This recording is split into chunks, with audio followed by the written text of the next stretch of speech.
Early in my reporting, I sat down with a sixth grade social studies teacher who performed in Georgia rings as the wrestler Justin Legend. He'd soon introduced me to Jamie Holmes, who invited me to his backyard, where, for the first time, I met Hunter Noblet, a 16-year-old with a dream.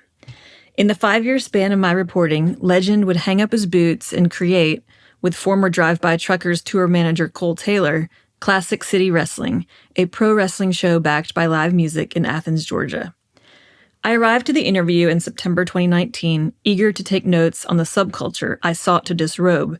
I left with inklings of the revelations that would wake me from sleep many nights in the years that followed.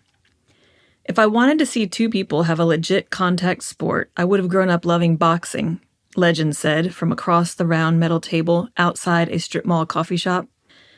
Instead, he grew up body slamming a giant teddy bear on his bed and casting his parents and siblings in matches on the living room carpet. Justin's father, Bill, was a pastor. The church got a PA system in 1990 when Justin was in 3rd grade. After the crowds cleared from Sunday services, he took the mic and echoed the words of his father. And then he'd mimic another profound voice in his life, ring announcer Gordon Soley, interviewing wrestlers before their matches. He'd lean side to side, switching roles in the theater of his imagination. Justin parroted two seemingly disparate voices in his life, but in truth, Gordon Soley and Bill Burnham had the same job. They were storytellers. They captivated people in the audience and persuaded them toward an uncertain truth. For Bill, that truth was the gospel. For Soley, it was kayfabe. When Bill took Justin to Atlanta's Omni Coliseum for Starrcade 86, Justin was years from navigating the complexities of life outside the ring, where heroes aren't who they seem, where people you trust abandon you at your weakest, where the very institutions that hold society together crumble in your mind. He was transfixed, smitten by the action in the ring and by the rare alone time it afforded him with his father. Justin had Bill to himself that night at the Omni, and he had him every Saturday night at 6:05 when a tradition more sacred than sermon unfolded in the Burnham living room. Bill sat supine in the recliner. On a couch kitty corner from the TV, Justin lay belly down, chin on the armrest, eyes glued to Georgia Championship Wrestling on WTBS.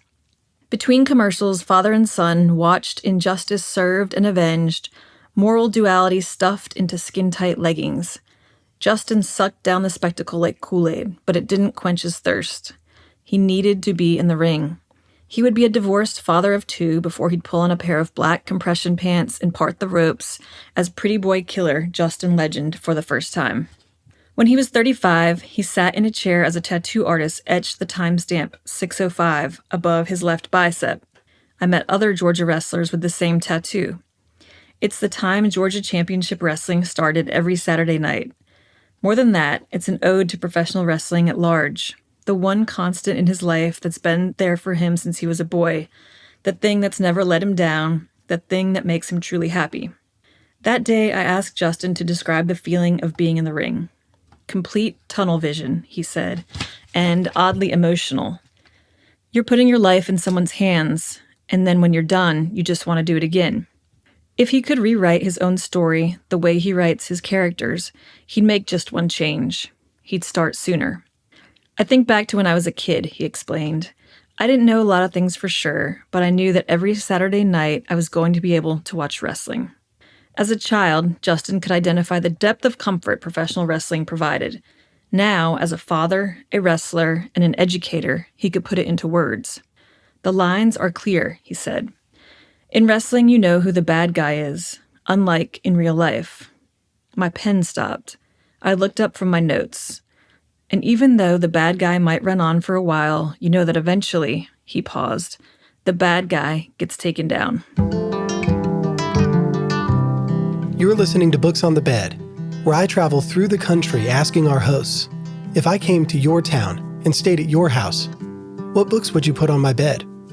Each host will share 6 books for me to carry with me on the journey of my life. And I'm here to share those books with you. As we go, we're building a digital library with every book put on every bed across the country. And who knows, maybe someday, the world. We are trying to share as many diverse stories as possible to part a curtain between us and bring us closer to each other. We hope these books and conversations make a meaningful difference in your life. Thank you for listening. and being with us on this journey.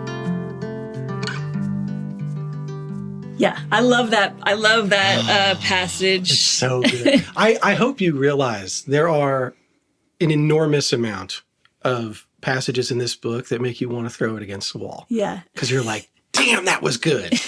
You know? Yeah, thanks. Like, just what? Yeah. And that is one of them. Yeah. And I know it comes closer to the end, but it's about the beginning. It is, yeah. And I so appreciate anyone who spends as long as you did with these people, with this story, because 5 years, you could do a million things with that 5 years. And of course you do other things. Yeah. But it's that patience, it feels like, as for you as a writer, that rewards us when we get to the end and we realize like where this all started. It's just, oh my God, I love that passage so much. Yeah. And the play on religion. Yeah. And from the pulpit and wrestling. There's so much good stuff here.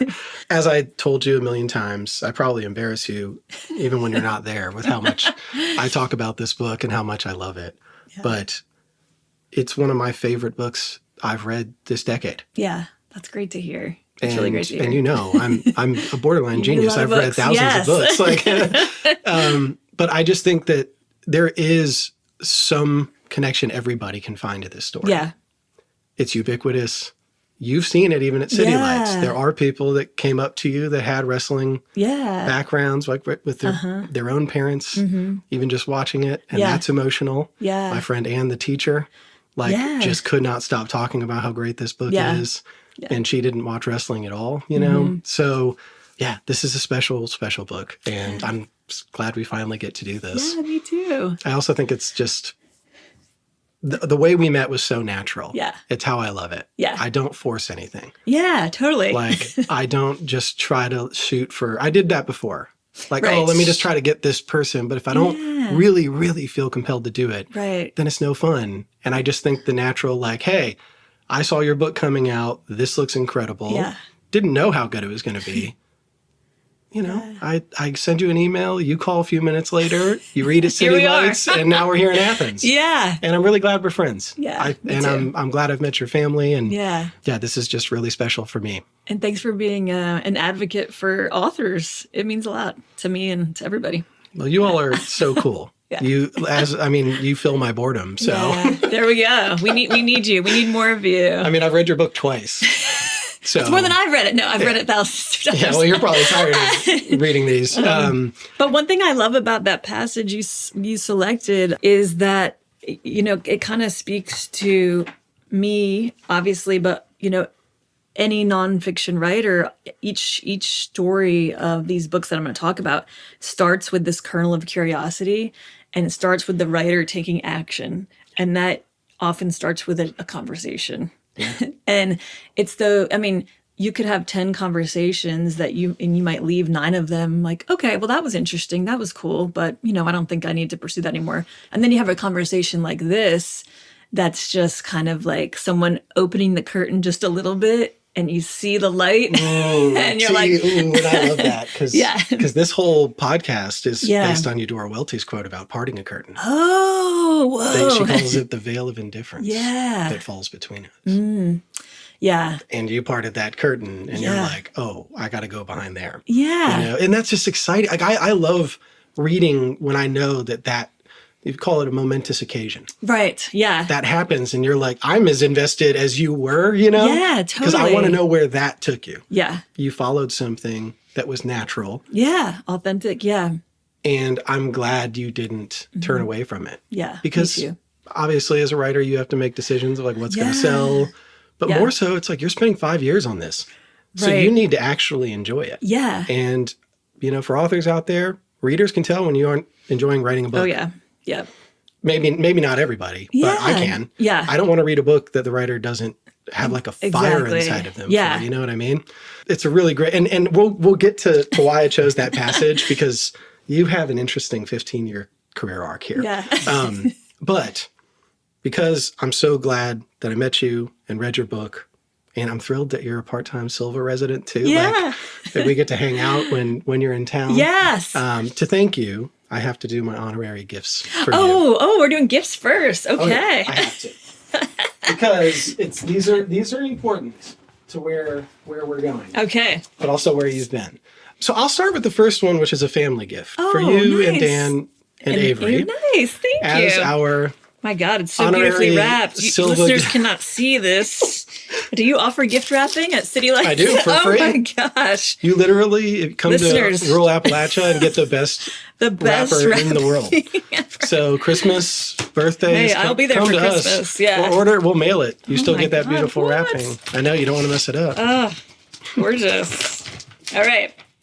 Oh, Cedric, Bookshop Cats. Nice. So you saw that Cedric made it into a book of international bookshop cats. Yes. Which I can now admit to everyone that works at City Lights in the community that I was like 6 days late in submitting his picture and profile. Really? And so I thought there was no chance that he would make it. And then a year later, I get an email from HarperCollins. Cedric made the book. What And page? so, there he is. Yeah, And is he yawning or meowing? he was like yelling at me. Because were you making him sit on that and pose? Yeah. So because on a bag of books. He sits on the used books that are at the front of the store, and that. Yeah. So I sent that in. And so now Cedric's one of like 20 in the U.S. Wow. that got selected. And I love this book because it's not just the big bookstores. Yeah. Like Blue Cypress is in there in New Orleans, but there's like Montana and like, a bunch of random places. And so I was really happy. But I thought since... Oh, and yeah, my daughter Avery loves animals and loves Cedric. So I thought this would be good for your family to have. We'll have to get him stamp it with his paw print. Yeah, we can. I'm sure he'll love that. You. Yeah, he is really enjoying sitting next to his shrine at the front of the store next to the books. So he's taking advantage of his growing celebrity. Great. Yeah. So great. So that's the family one. Nice. These are for you specifically. Okay. And I want to preface this with, similar to how you chose books, I'm assuming, these are both by journalists. Okay. And books that blew my mind that I think everyone needs to read. Okay. And that you'll appreciate because of your own history and writing. There you go. All right. They said they wanted Revolution, a memoir of my parents. By Neda Tuluyi-Simnani. Thank you for pronouncing it. So. Okay. I have not read this. This was a book on the bed by Nilu Tabrizi, who also told me about Helen in Vermont. Yeah.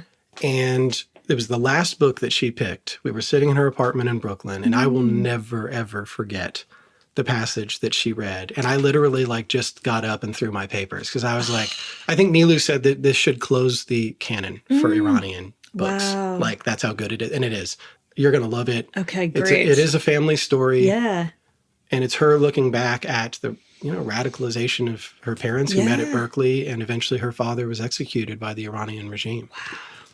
And I remember her saying, there's one specific line I'll never forget Nilu saying, is that Nida had said, basically asked the question, if my father knew he was going this way, why did he have me? Yeah. Yeah. Wow. Yeah, it is beautifully written. Okay. But it's a journalist's research and it took a long time to make. It asks those really deep questions, and it goes really far to get those answers. Oh, I'm so excited. Yeah, I think I hope readers appreciate that memoirs are reported nonfiction when they're good. I mean, you can tell. Well, and this is the thing, is people in the U.S. don't know shit about Iran. No. And that has never been more evident than now. Yeah. And so the reason I share this book so much, I mean, I gave it to an author who was in town from Santa Fe for the Lit Fest. Yeah. Because I just think, not that saying she didn't know anything about Iran, but this is a book that you can get the history of our relationship with Iran as a country. Right. Through the story of this family. Yeah. And it's tragic, but it's also just painfully lovely. Yeah. Okay. Yeah. Well, this book would inspire even a really good writer such as yourself to keep going, I think. That is great. I can't wait to read that. This one came from reading about your let's say big life changes after your mother died. Oh, okay. And the trip you took with Dan and Avery to the Southwest. It's not like a one-for-one. Yeah. Nice. A Race to the Bottom of Crazy. Dispatches from Arizona by Richard Grant. So, again, another journalist. Yeah. The first book I read of his was Dispatches from Pluto, where he moves from New York City to the Mississippi Delta. Mm. And at that point in his life, he talked about his whole philosophy was maximizing personal freedom. Mm-hmm. So this was 15 years before he wrote this book. Yeah. So in this one, he's moved back to Arizona where he lived before, but now he has a wife and a daughter. Okay. And the reason I picked this book is because not only is it a great examination of American culture and politics, his daughter is like the center of the universe in this. Yeah. And it just naturally happens that way, where he went from, I'm getting shot up by the cartel in the Sierra Madres for my job. Right. Because I don't care if I die, really. Yeah. Right? Maximizing personal freedom to, Right. I now have responsibilities that I never envisioned I would have. Oh, man. And there's this one scene in particular where he's with his daughter camping that just wrecks me, man. And so I just thought about you and Dan and Avery sitting there in the Southwest, going to all these different parks. And really, they both have big shifts in life. Yeah. That's where these books come from. Because he doesn't write this book if he doesn't move to Arizona again. Yeah. Right? But it's just you change when things happen. Yeah. So I think you'll really love this, again, because of the insane reporting. Just ends up on a cruise with big Republican donors. Wow. He ends up in a shootout in the desert. They do this every year. They spend $3 million on ammo. And a bunch of just conservatives go and shoot guns and shit in the desert. Yeah. So he's in it. Yeah. You know? Oh, this is great. Thank you. Yes, you got me. Okay. These are all three. These are great things. So I went overboard, though, because I had to give this to you because I already told you about him. and it didn't come in time for me to wrap it. Look, you have to read this book. Oh, Gene Smith's Sink, A Wide-Angle View, Sam Stevenson. So Sam Stevenson is another North Carolina You did tell me about journalist, this. writer. This guy spent 10 years on this shit. Went to 29 states, Japan, all to examine the life of Gene Smith and his legacy. And I think it's very similar to how you spent time with something and let it flourish on its own. You didn't take this book one direction. You just started with that curiosity and followed it. Yeah. And I think it's Ross Gay that says in his blurb for this book, the best way that I can say it too is it's associative research and lyric research, which means you have this subject, right? But it's not about a fixed subject and trying to fit the story around it. It's let's see where this subject takes me. Yeah. And what I love about your research is it just plays off the next thing, right? Yeah. Eudora Welty calls them continuous threads of revelation and discovery. And that's how a good book is made. Not, this is what I'm going to write. It's let's see what happens so that I can write about it. And I just think you would appreciate. This is one of the best books I've ever read in my life. Shout out Jen Fox in Arkansas for telling me about this. Nice. Yeah. You can cut this. But have you ever thought about doing maybe you already do this at the bookstore, Wine of the Month Club? Have you done, you could interview people, your customers at the store, and then get to know them a little bit, and then you send them a new book every month? Oh, maybe. That would be, maybe. Because I just feel I've thought about this idea of book prescriptions. Yeah. Because when I did the narrative nonfiction MFA program, we read 8 books a semester, and I felt like they were almost prescribed to us by our mentors who knew what we were working on and kind of knew where we were at. And it was so helpful. Yeah. Because it is daunting as a reader sometimes to go into a store and you're looking for something, but you don't know what. And it's people like you that know exactly what you need, right? Yeah, that's what makes my job fun. That's what makes this fun too. Yeah. Thinking about. So just I'll take a book every month, please. I'll be your first customer. I'll put it in the mail. Show me where to sign. $50 a month subscription. I love that. But so I just wanted to give you those gifts, and you can read them by 2030. I mean, yes, you've inspired me to just the rest of the day sit on the porch and read. It doesn't matter which one you choose. You'll love them. I guarantee it. Yeah. So anyway, those are the gifts. But the reason I want to go back to this passage because there's some interesting through lines of your book from your earliest days as a writer and journalist. And the one that struck me the most was because of the religious component of this is your visit to Mount Hebron Baptist Church with Grant Meyerholtz. Yeah. That was a few years ago. Yeah, I think it was 2023. And this is in your hometown of Hartwell, Georgia. Yeah. In this little old church. And, you talk about as attendance at these congregations is dwindling. Yeah. There is this tiny place with this kind of weird, preacher that is inviting everybody in. And that's how he's keeping people coming back. Right. Is that it's just the ideal way to be religious. Right. It seems like a no-brainer. I know, but there was something that really struck me about the parallels between, because I spent this morning saying grace at our You've had a busy day already. I have. Oh my God! You went to Landmark. I went to Landmark Arena. What? Because you just won over all the wrestlers in Georgia. Because that's the church. pilgrimage. That is the church. Yeah. And it's nothing to anybody unless you know. Yeah, you would drive right past it. And it's just this old place that these special things happened where everybody is welcome. Yeah. And what wrestling does is bring all of these different people together. Yeah. Because of the oneness of feeling they get when they're in the ring or around the ring. Yeah. And it's the same thing with this church. Like, I just could not stop thinking about how they're the same thing. And there was one quote, in God's kingdom, it doesn't matter what color we are. It doesn't matter what party we are. What does matter in God's economy is how we treat one another, how we roar for one another. Yeah. Wow. And then he quotes a verse from Peter that warns that the devil prowls about like a roaring lion, looking for someone to devour. The exhortation that follows is to stand firm in faith, knowing that others in the world are dealing with similar suffering.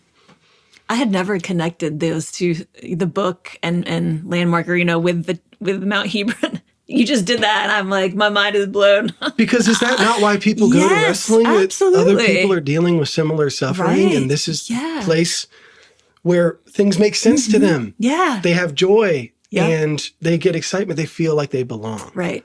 And I feel like that's just such a big part of this book. Yeah, is absolutely. what you've uncovered with that sense of belonging. Yeah. So I just thought that was really cool how. Yeah. You're right. I'm drawn to these spaces. And I think part of it is that they're unexpected places of kindness. Like one of the greatest things that I discovered in reporting on indie professional wrestling in Georgia was behind all of this hyperbole and character exaggeration and violence, actual violence, was this like deep, deep level of care and kindness. And the same thing with Grant's church. I wrote that piece at, when are we ever at the height of hatred in this country? But, it was the summer of the Tennessee drag ban. And everyone was up in arms about drag queens doing library reading books for kids. And so it was just top of mind. And then here was this church that was, they're welcoming people of all kinds, and then come to find out that there was a pretty thriving LGBTQ community in the town where I grew up, people that grew up in churches, and it was very important to them, and all of a sudden they had been shut out, and it was like they had lost part of their identity in their life. Yeah, I think that the people that you talk about in the church, whether it's because they were queer or any other reason that they were banished from another church, they found refuge in this other church that says, hey, my job is to love everyone. Right. That's what God calls us to do. And like the fact that Grant is a standout preacher because of that. Because of being kind. Is crazy. But then I think about like, what was the quote that Billy Ray had? Yeah. I hate to. Oh, yeah, yeah. He said, just don't turn out gay or don't be gay and don't be a Democrat. Yeah. And then later in the book, we have a gay wedding. A gay wedding happens in a wrestling ring. Yeah. and none of these people took that as anything other than we're here for our friends. Yeah. This is what it's just another night. Yeah. So it's just, I think that's what you draw a lot on religion in this, because there are so many parallels to religion and politics with wrestling. Right. But that was just a cool connection. And the fact that you did the story in your hometown. Yeah. Yeah. And that ended up connecting years later to the book. Well, I mean, which you were already in the process of writing. I was working on it then. Yeah. So that was really cool. And then the other connection that I found that was wild, 15 years ago, July 2011. Whew. Anthony Robles. Oh, yeah. The wrestler. The wrestler from Arizona State. Yeah. Okay? Collegiate wrestler. Yeah. So I know it's not independent Yeah. professional wrestling in Right. Georgia, but you cannot make this up. He was a wrestler who was going to quit after his junior year, right? Like he didn't win the championship. He was struggling with like, what's it all worth? Yep. Very ambitious young man though, right? Yep. And then he received letters from third graders Yeah. in Georgia that like encouraged him. Yeah. And then he said, I didn't know how much wrestling meant to people. Yeah. It opened my eyes and really confirmed what I wanted to do. Wow. I forgot that those letters came from Georgia. I mean, I hadn't forgotten about the story, but I forgot about that detail. But like, I didn't know how much wrestling meant to people. And that's the thing is I didn't know till I read this book. Yeah. Yeah. And maybe you didn't know too. I did not. Going into it. So I it's did just not. like crazy that you wrote that 15 years ago. What, you're like 24? Yeah. Oh my God. Yeah. Crazy. I know. So you've had these interests Yeah. in these subcultures. But really, I think it's something that you were able to say like, hey, let me be the person that gives this space its just due. Yeah, absolutely. In the literary world. Yeah. Right? The whole thing of like, oh, wrestling fans don't read, all that. Yeah. You really honor the people that you meet in this book and how important this culture is to so many people around the world. So I just thought those were... That's really cool that you did that digging. And so, like thinking about those connections, you've talked a lot about the book, right? Yes. You've been on a huge book tour. But I do want people to get some insight as to why this book became, a fixation in the sense that you were waking up in the middle of night thinking about some of the things that were said. So taking a piece from these spaces where like everybody can be, like what was it? Why did you want to belong in your own way to this community? I think that for whatever reason, and I don't know if any of us writers know why we're compelled to certain stories, but I think one thing is I'm always trying to defend anything that's being picked on, I guess. So that was kind of one reason. I knew that for many people, when they hear the words professional wrestling, they kind of turn their nose up and they're like, oh, yeah, it's just like a bunch of rednecks pounding on each other, which is not entirely wrong all the time, but that's not all it is, Yeah.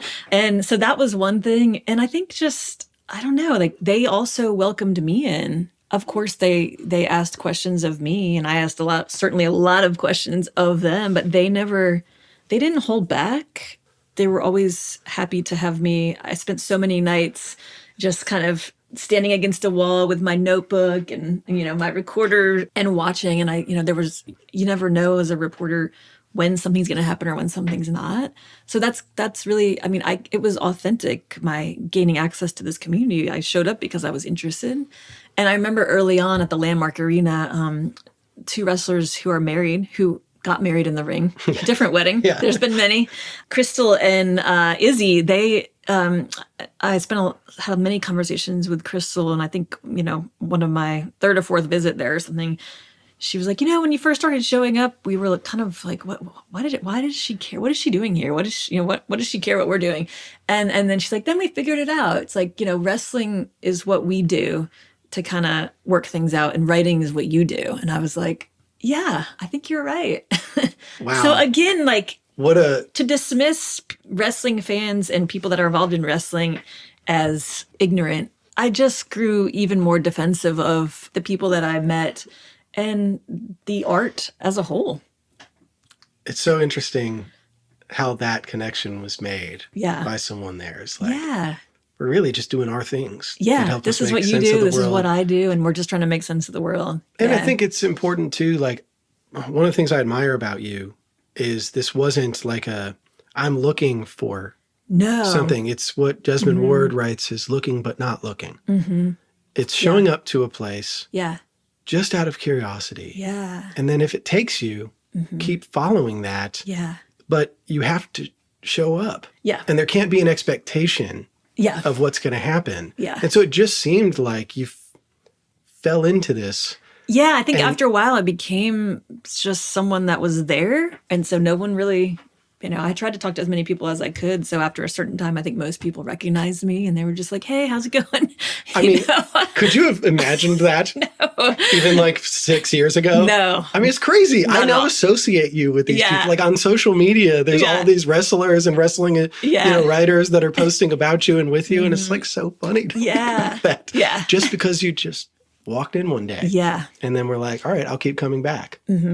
Because, and speaking to your point, I mean, you're never going to learn all you can know about anything or anyone by a single visit. I mean, that's why books take years, because it takes years to not only learn about the people, but to figure out what is the meaning of the book and what is the meaning of this thing that you're writing about. Yeah, because there's no way you could have, I mean, this book is not like a linear thing. Yeah. And so the depth of understanding you have of these people and the places in which they do their thing. Yeah. The only way you could write a book that makes sense of that for us Yeah. is when you've been with it so long that you're like, oh, now, like, yeah, I'm just communicating what I've seen and know. Right, It's yeah. natural. It's coming from within. Yeah. It's not even really like, oh, I'm typing out research so much. Yeah. It's like sharing this whole world. And so I think that's the important part is I just want people to know that, like, if you do what you did Yeah. and you take your time, Yep. there is a reward. Like, it's not about it's great to sell books, right? Yeah. Obviously, I sell as many as I can, Yeah.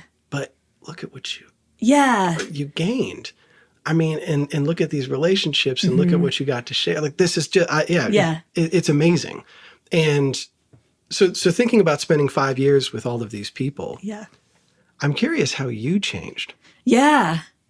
Not even just from the book coming out, but like Right. in the process of that, when you look back at 5 Yeah. years in this underworld, Yeah. How did I mean, you- people have asked me, like, do you think you're going to stay in touch with Hunter? And I was like, of course. I mean, like, I feel like he's actually family now, and so many of the other people. I mean, how can you spend so much time with someone and ask so much of them and then cut them out of your life? It doesn't make any sense. So I feel like I hope I will always have connections. So not only him, but his father and so many of the other wrestlers that I spent time with. Yeah, but how it changed me, I think it taught me to be patient, because my career before writing this book was being a freelancer and being a magazine editor and you're on very comparatively much more quick deadlines.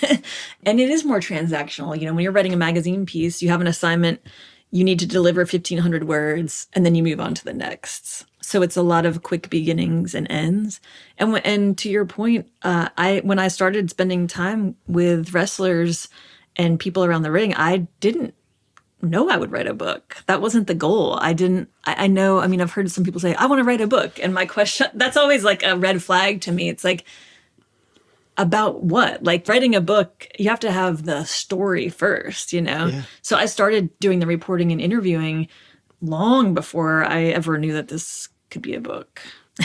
So yeah, I think being patient and waiting, you're not going to know immediately who the most compelling characters are. You're not going to know what's going to happen. You're not going to know what it all means. And you're certainly not going to be able to make these, draw lines between different parts of human existence until you spent enough time. And those are the moments that wake you up at night, where it's like, oh, wow, my God, like now it makes sense, Yeah, I mean, like, and you could say, oh, that's like a throwaway thing, but Yeah. that's like a really big deal when you're sleepless because of something. Yeah. You know what I mean? Like, there are people that wake up and write their dreams, like Townes Van Zandt, but like, Yeah. I don't know what, if you think about, you can't make something important to you, Right. It's true. You can't fake it. but then you think like, okay, what are the telltale signs something's important? Oh, Yeah. you keep going back Yeah. and then Keep thinking about you it. wake up. I mean, so that's when you know. Yes. Right. And how special of a feeling that is. Right. Even as a writer who's done a lot, Yeah.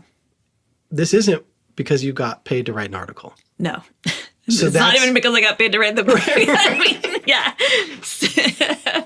So Yeah. I think it's really Yeah. cool to see how that evolved. Yeah. And I think there's a huge lesson in that for anybody that wants to make something out of nothing. Yeah. Is you can't rush it. And also, I want to talk about the ways in which, like, were you surprised at how much they opened up to you? I don't know. I know that just from doing this for so many years that it's not often that people are asked questions about themselves in that kind of journalistic way, like you're doing to me right now. I'm not used to being on this side of the chair of the desk, and so I think it is impactful, when you live your day-to-day life and people see you on the outside, but no one knows what you do on Saturday night. No one knows that you're a wrestler, and no one knows what your childhood was like and the struggles that you have. It's empowering to be asked those questions. So I think it does feel good to share that. And I'm just hugely grateful that they did trust me. It's fun to see all of the huge moments in people's lives. Yeah. I think that's maybe the greatest gift is you get to bear witness to these things that are private because you were there enough to be trusted. Yeah. And this isn't just about witnessing wrestling matches. It's love. It's the kids who are like cheering for Hunter, Hollywood Hunter James coming out in the ways in which like he was that kid too, so it's just like, it's so much more. Yeah. And a lot of times it's making meaning from moments in people's lives that they didn't think were important, that until someone asked them and dug in, that they even think about that moment as something that was a turning point or something, that could be in this book. I mean, one thing that Hunter said after he read the book, which was really gratifying, was he said, I think that reading the book, I sense that you know me better than I know myself. And I think that's just the hugest compliment. I mean, part of that is he was so young when I met him. You have to have a certain number of years under your belt to be able to reflect. Yeah.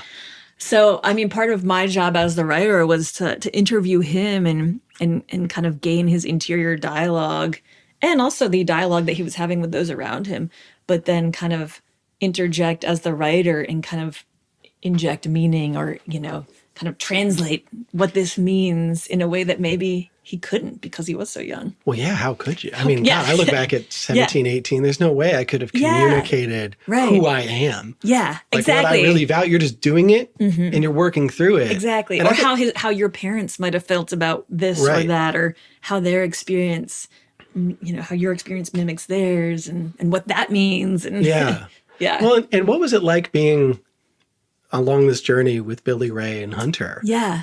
It did not start well in this book. No. I mean, one challenge that I had was when I did decide that I would pursue this as a book and I was really digging into their relationship as the, the center story of the book, Billy Ray did not want to talk to me at all. He basically said, I'm not going to talk to you. So I was like, okay, well, this is going to be a problem. And again, patience. I just said, okay. And I respect that. And I waited 6 months and tried again. Then I waited another 3 months and tried again. And that was all I could do. And finally, my very first interview with him was at the gym with him and Hunter. And I met them where they were because that's what they have in common. They love working out. They love the physical body and talking about it.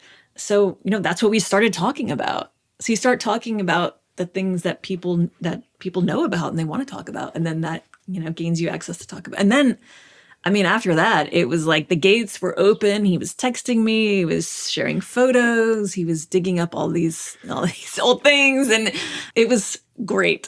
But I mean, there were months in there that I wasn't sure I was going to be able to gain access to him. And I knew that I needed to. It's interesting reading the book and seeing his evolution from being obviously upset that Hunter decided to pursue this against his own wishes, as a father, because he'd been through it. Yeah. But part of me thinks like the opening up and the floodgates opening there is like, as he let go of that, anger and disappointment, the pride in what Hunter was doing and recognizing like, look, he says it. I mean, God, I cry every time at their match together. Yeah. That final tag team at the end where he says, this is the hardest working kid I've ever known. Yeah. Yeah. And tells him he loves him. It's like, so to me, it's the hardened exterior that the sharing with you came from witnessing his own son pursuing this dream and actually being like, he's doing it. Yeah. And he's doing it better than I can't stay mad at him. Right. I want to support him. And part of that is sharing how proud I am of him and all of these this history we have, with each other and our family. And so it's like interesting to see that happen as you're writing. And as a writer, I mean, in a way, it was actually great that he didn't want to talk to me at first and that he was so, he was way over here in terms of, his relationship with Hunter. They stopped talking for a time. And then to watch him kind of come back and sort of be, at arm's length, like, yeah, it's fine if he wants to do it, but I'm not getting involved. I'm not going to any of his matches. To them being in the ring together and to just be there as the reporter. I mean, what a dream, And again, it was just like sometimes when I heard that they were going to get in the ring together, I was just like, like, oh my God. That's crazy. And again, to the point of like, I don't think they knew how much, if they did know how much that meant to me and to readers, they didn't act like it because the date shifted and they forgot to tell me. And I was like, you have to tell me when this is happening. It's like, what are you doing? Like, I can't not be there, You're like, I've literally centered my whole year around this thing. Yeah. So again, I mean, it's like, because people, and we all do this, we take our own lives and passions for granted because it's who we are. Yeah. So I think that's also part of the job of a writer is to find meaning in unexpected places. But again, I didn't know how much wrestling meant to people. Yeah. And I think when you're in it and you're doing something, it takes someone else to reflect like, hey, this is a big deal, right? And whether it's a journalist or, oh my God, I love when they did that special match for the kid. Yes. Oh yeah, Mason. Like again, the kindness. Yes, the kindness. And none of them got paid and it was just. And they just did it because they wanted to have this kid have an experience of a lifetime. Right. And I mean, most people will live and die never knowing that happened, but I'm so glad I do. Yeah. Yeah. Because we need those moments where you realize like, hey, not everybody is just some selfish jerk who's trying to, even someone like Hunter who's incredibly ambitious. Yeah. And has to obsess over his own body and image. Yeah. So many occasions in this book, all the way to the end. Yeah. Yep. Gives of himself and his time for free to do the right thing. Yeah. To make other people feel good through his, like, I think he then realizes this does matter. It matters. Yeah. And so when he gets to Appalachia High School. Yeah. After the mass shooting. I mean, think about that. How many places would have a wrestling match? I mean, again, yeah. And that happened so quickly. And I can kind of tell you the story about. Yeah, please do. I was actually driving to Virginia. I was going to VCCA for a 2-week art residency to work on the book. And I was to write, it was September. So I was, really the book was due in January. I was there really to write the ending, but except for I didn't have an ending. And my phone rings and it was actually an editor from the Washington Post. Washington Post is who I wrote that Grant Meyerhold story about. Yeah. And she goes, I assume you heard, I assume you know why I'm calling. And I'd been listening to podcasts. I was unplugged, I was going to write. And I didn't know. That call was the first I had heard of the shooting. And I knew Hunter had graduated from Appalachia a couple of years earlier. And there was obviously no immediate connection there. It's like, okay, he graduated from there, but he didn't have anything to do with this. But how terrible and how awful. And then later that afternoon is when I reached out to him and and immediately figured out that afternoon they were planning already to put a wrestling show together. Because it's a couple of things. I mean, wrestling is how wrestlers and fans work through life, especially trauma and traumatic events. So it was not a surprise to me that they would put a wrestling show on, but I think it's surprising to a lot of other people that that's someone's immediate response. It was to me. Yeah. If I hadn't read the rest of the book. Right. Yeah. In fact, by the time we got to that, I thought like, yeah, what else would you do? Yeah, exactly. Yeah. Like when I read that story, I was like, yeah, this seems like this is what they can do. It's what they can having read offer. everything about Hunter and Billy Ray and their family and all the friends and all the other ways in which this type of healing. Yeah. And coming together of community, like above the sport itself. Yeah. Or the art itself. Right. Yeah. It's a transcendental, and that's why I like when we almost read the passage about what was the guy's name that drove to the panel and started crying? Dave Wills. Yeah. Yeah. It's still real to me. Yeah. That's what we're talking about here is that that wrestling it's such a strange thing because it's like, yeah, it's corny and you can think cheap in some ways and it's bombastic and flashy, but the soul of it feels like gospel. Right. You know? Yeah. Like, totally. is there any difference when you're reading or you're witnessing this and I'm reading it? Yeah. To this whole thing of what does matter in God's economy is how we treat one another, how we roar for one another. And at the end, they're roaring for Appalachia. Exactly. And like, I mean, it melted me apart. Like, I could not handle that. Yeah. I was like, you really, like, you made me be incapable for the rest of that day of like living, you know, because I just was there at that moment. And so it's crazy that you didn't have an ending. I know. And that wrestling match of healing from a mass shooting. Yeah. And even after that, I had those conversations. The wrestling show wasn't until after I did that writing residency, but I went.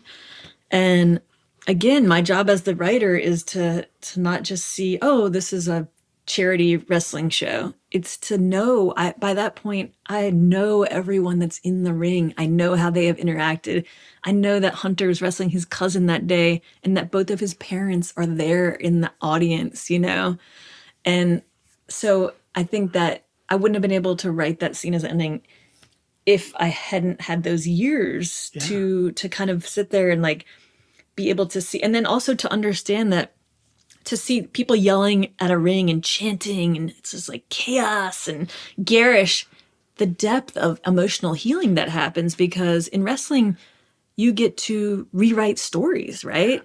So for them that day, it was like the shooters were the heels. They were the bad guys. And then Hunter represented Appalachia. And he was like the pride of Appalachia, you know? So of course he has to win. And that made everything right in the space of that small room. Yeah.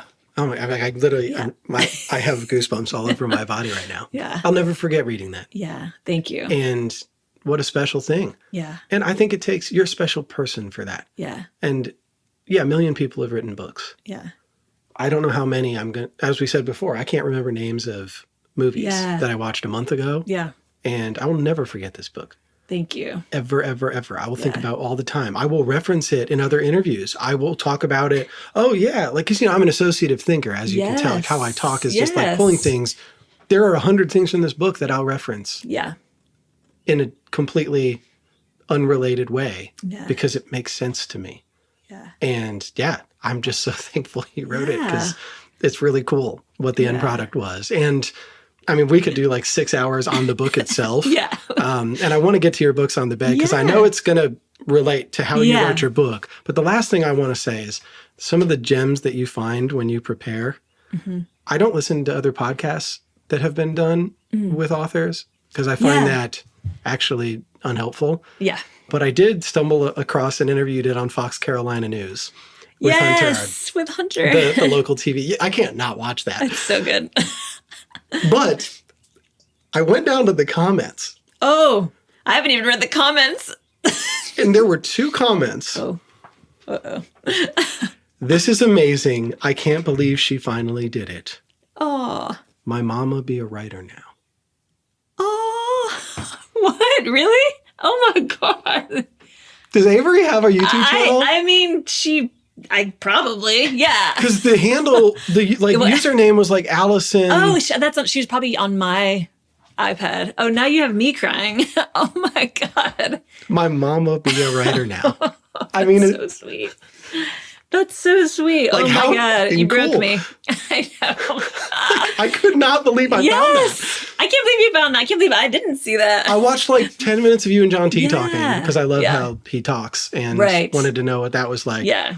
But then this is the only other thing I watched. And I was like, oh, wonder what those come. That's so sweet. Thank you. And it's true. Yeah. You finally did. And actually, you know what? She was with me at that Appalachia benefit show. Oh my God. And she's great. I mean, I made a wrestling fan out of her, because when she was like 5 is when I started going to these shows. And she is like the loudest one in the room. And that day she's heckling, she's yelling. And I was just like, oh my God. I'm not surprised. And I'm like, how am I going to, so as I'm like, I have my recorder with me, as I'm like days and weeks later going back to listen, I can hear her like screaming, and I'm trying to, This is the reality of being a writer and a mother and, having a But life. how beautiful to share that with Yeah. Avery. I mean, I've only met Avery the once at City Yeah. Lights, but Yeah. you and Dan are raising a cool kid. Yeah. I'll just say She's that. great, She's going to be smart. She's been and along for the ride. seems, like asking questions. Wasn't she the one that asked you about, like, what keeps you up at night? Yeah. Like, I was like, dang, how old are you? And on my very first book event in Athens, she said, "Why did you write this book?" And I was like, at first I was like, ugh. And then I thought about it and I was like, wow, that's actually a really deep question. I was like, why did I write this book? And I just, not to harp on that so much, but like, I really was moved by your piece, after your mother died. Yeah. And how you and Dan just took Avery on the road and said, you know what if we said no? Yeah. And flipped that to like, look at all the things we can say yes to. Yeah. Because, you talked about your mother living for everyone else. Mm-hmm. And that's beautiful. Yeah. Right? Mm-hmm. At the same time, though, what you take from that is like, you are showing Avery how to do the things that like you want to do. maximize your freedom, even as a mother, and like including her in this. Mm-hmm. I think there's that. I mean, not that we'll flesh out that whole journey, but it seems like this is kind of the greatest result of what happened after your mother died and that trip you took and how you've lived since then. If I hadn't taken that trip and hadn't experienced that loss, maybe I would still be a magazine editor, which would be great. I mean, I loved being a magazine editor, but I would never. You can't write a book like this when you have a full-time job and you're a parent.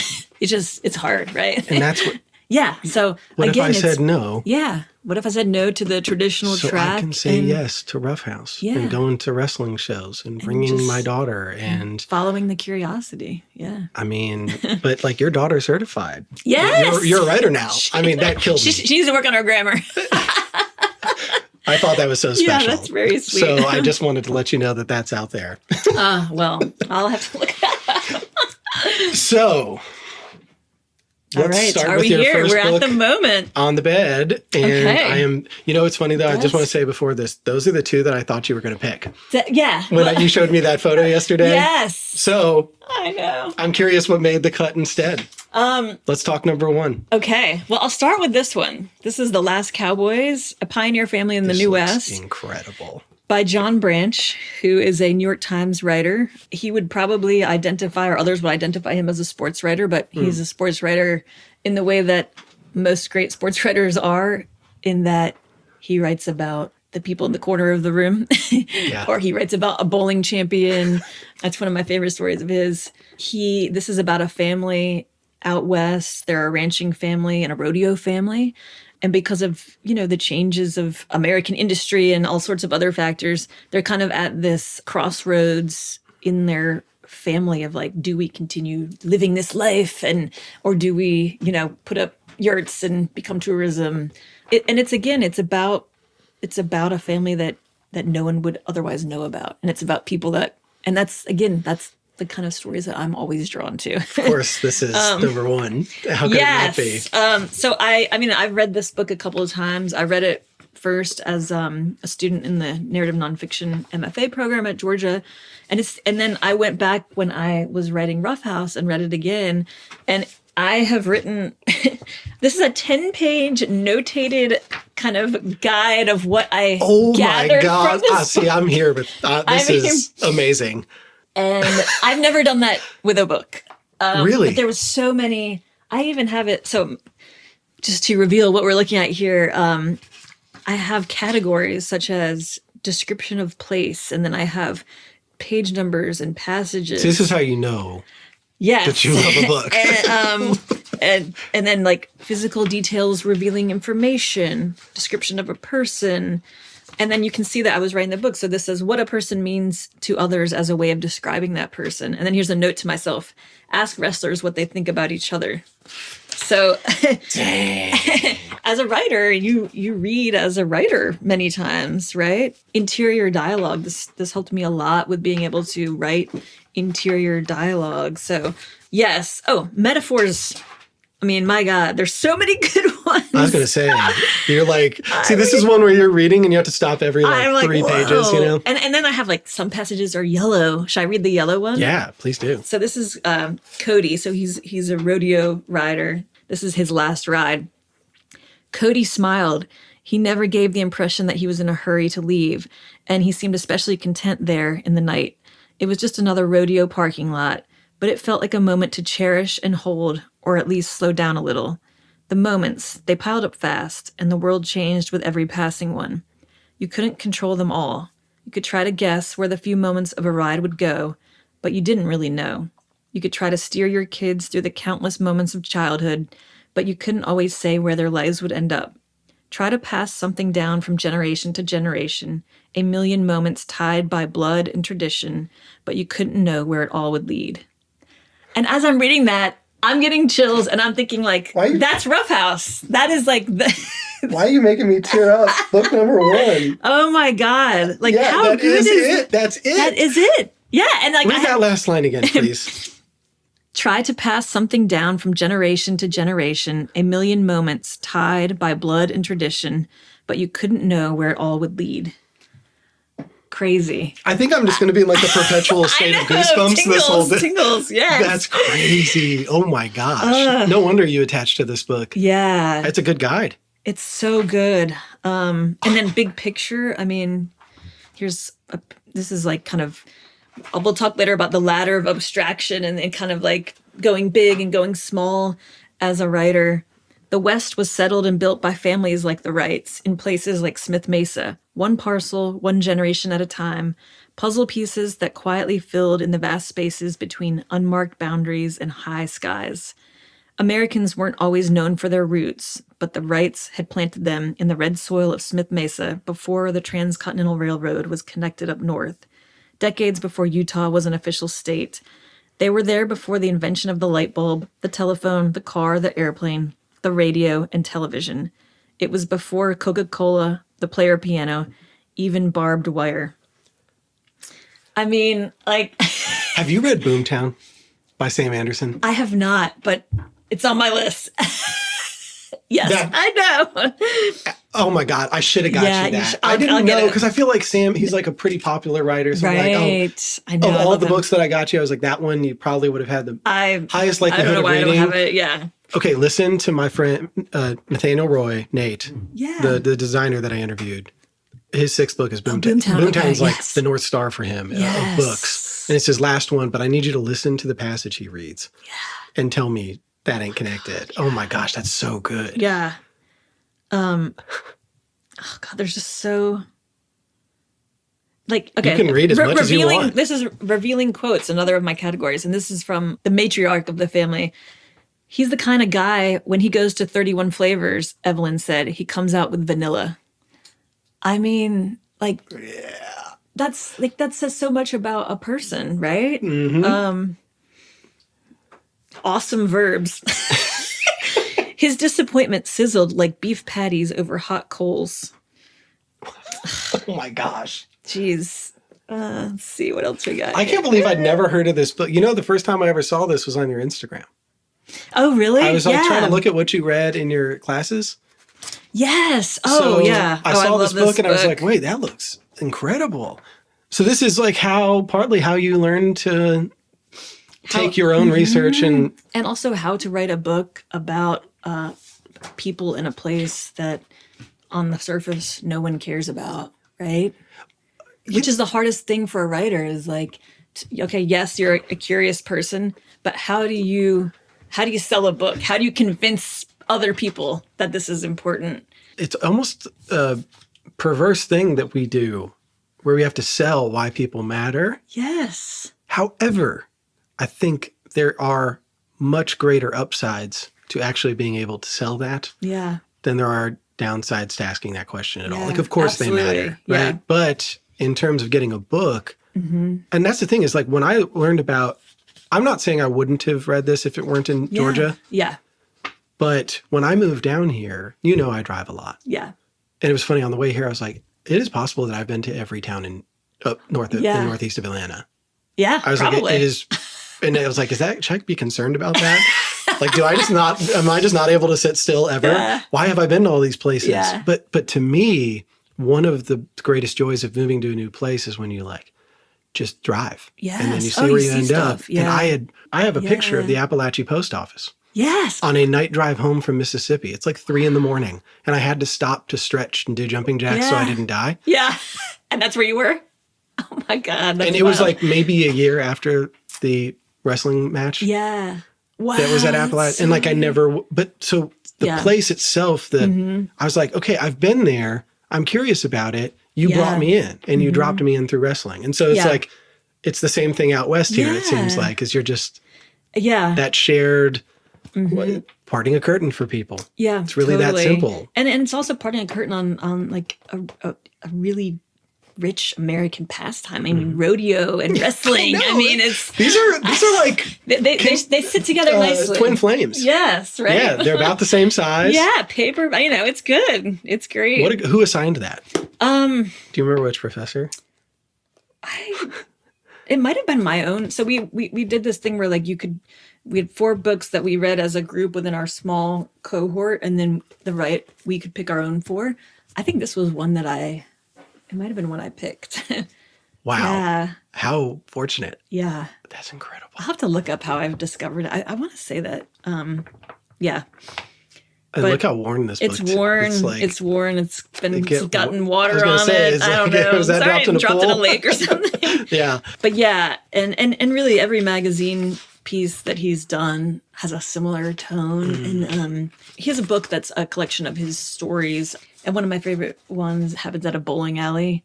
I want to say it's like, is it someone's birthday or something? Or someone bowled a perfect round and died the next day or something. It's just like you can't make this stuff up. But it's like you're crying at the end of it, and nothing happens. But it's just like you're in the bowling alley with everyone, and they're ordinary people, and they're doing a thing that means so much to them. I mean, and that's, to me, I don't want any other story. Yeah, and I think this is why we get along, and I knew I would love your book. Yeah. There are people that don't appreciate that. Yeah. And would say that's boring or useless or whatever, but I think that you have a type in terms of the story you look for. Yeah. I will just travel until I end up in that situation. My favorite documentary filmmaker is in a rural town in Minnesota. She's Chilean. She befriends, I've told this story a billion times because it's the most important day of my 20s. Yeah. So when I ended up in this tiny town, watched a documentary, and then found out about her first documentary where she befriends these white teenage skateboarders in Northfield, Minnesota, who are fighting for a skate park because they're being criminalized for skating in town. Yeah. And she gives them the tools, the camera, the mics, the direction. And they make a film together about fighting for a skate park. There's one moment where he's looking at these fucking council people and he's like, look, we're doing this. We're at the skate park to share beauty. Yes. He's like a 17-year-old kid. Right. How can you say no to that? Come on. In a council meeting with probably 15 people in it in rural Minnesota. Yeah. Wow. And I would have never found out about that if I hadn't dropped into this town of 800 one night and met her. Yeah. But it's like that moment alone. Yeah. To share beauty. That's the point of skating together? Yeah. I mean. Come on. So it's like, that's why I appreciate these types of stories. And I'm so glad that you picked this because it's now put me over the top to read it. Yeah, you got to read this one. Is there any other quotes or things you want to share about it that are particularly important? I could go on. Well, yeah, you have 20 pages. I could go on all day. I think this one's a good one. It's highlighted in yellow, so it must be good. Page 258. Rodeo had a funny way about it. It made no promises. Momentum came in 8-second bursts, nothing more. Maybe this was it for him. Maybe there would never be more. Maybe this was as good as it got. Again, that's kind of related to wrestling too. I mean, it's like you never know. You don't know when you're living your life where the peak is, you know? I mean, these are some bangers of quotes. I mean, the whole thing is like, it needs to be... I'm all twisted up It needs to be like, they need to rebuild the Georgia Guidestones and put his quotes on here. On the granite.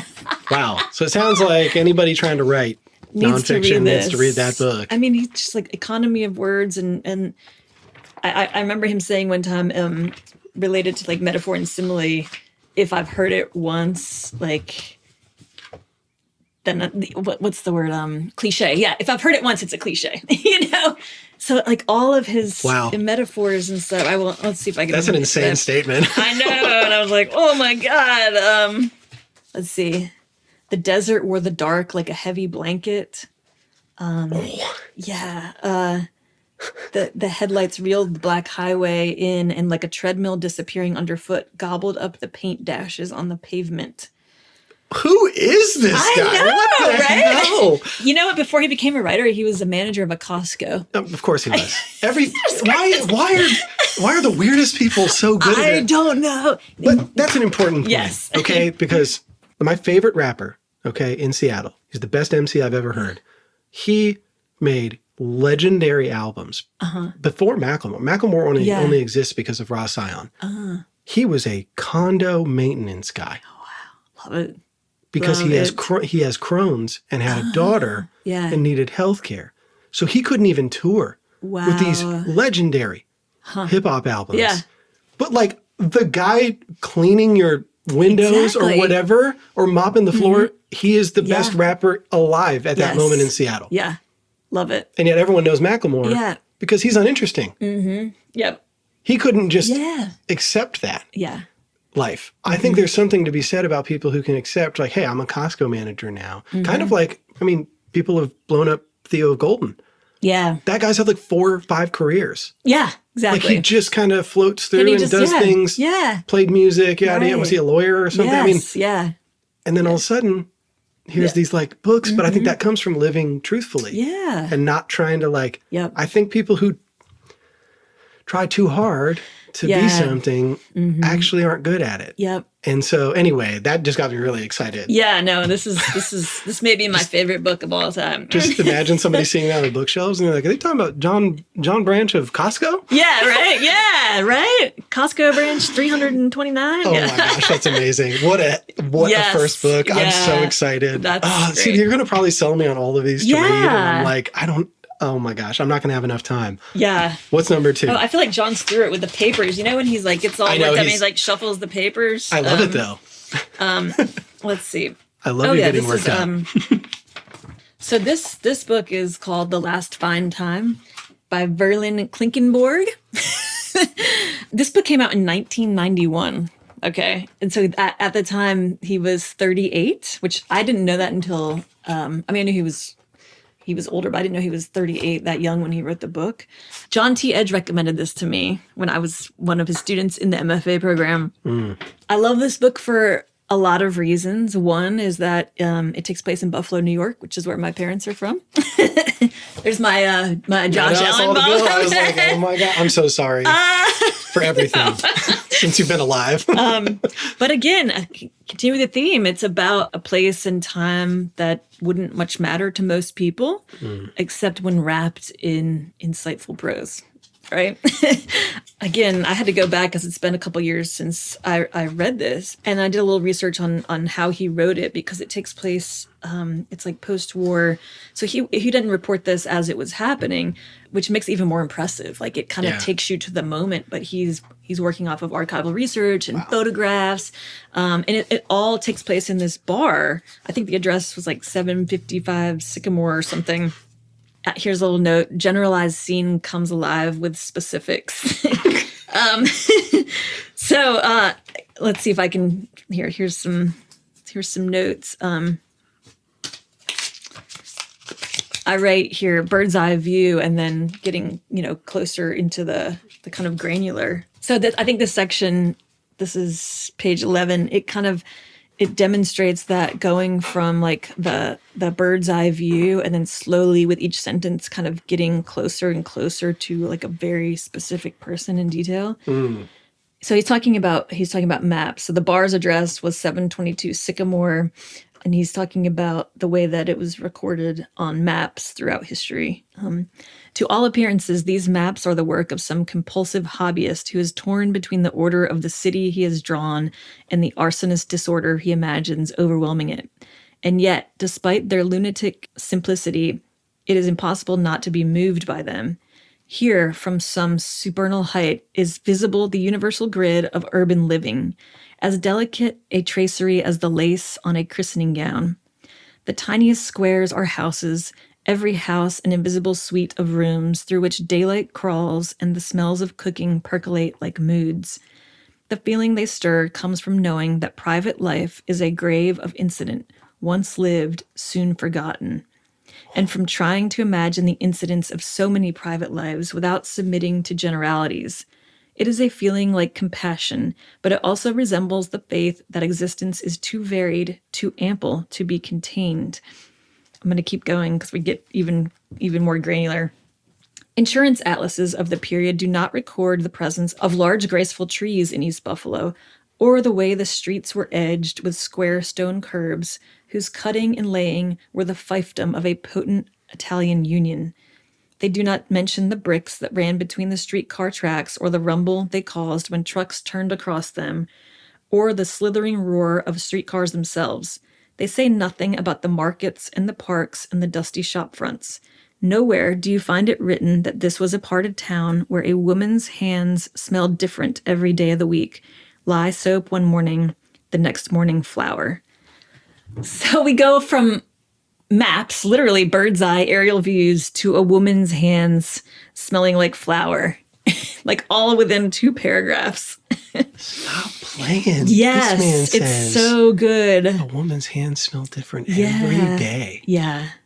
Oh my God. And the whole purpose is that he's illuminating the unseen, the actual human beings that reside in a place, the things that a paper map can't show us. That's I love that line about what happens in private, right, is lived but soon forgotten. Yes. Yeah. Oh my gosh, because it's love that too. I think this is maybe it's why we love parting that curtain so much. Yeah. Maybe it's that desire to know that woman. Yes. I there's a quote somewhere, and I'll have to get back to you on where I found it, but it was like, is there anything more interesting than how other people live? And to me, there's not.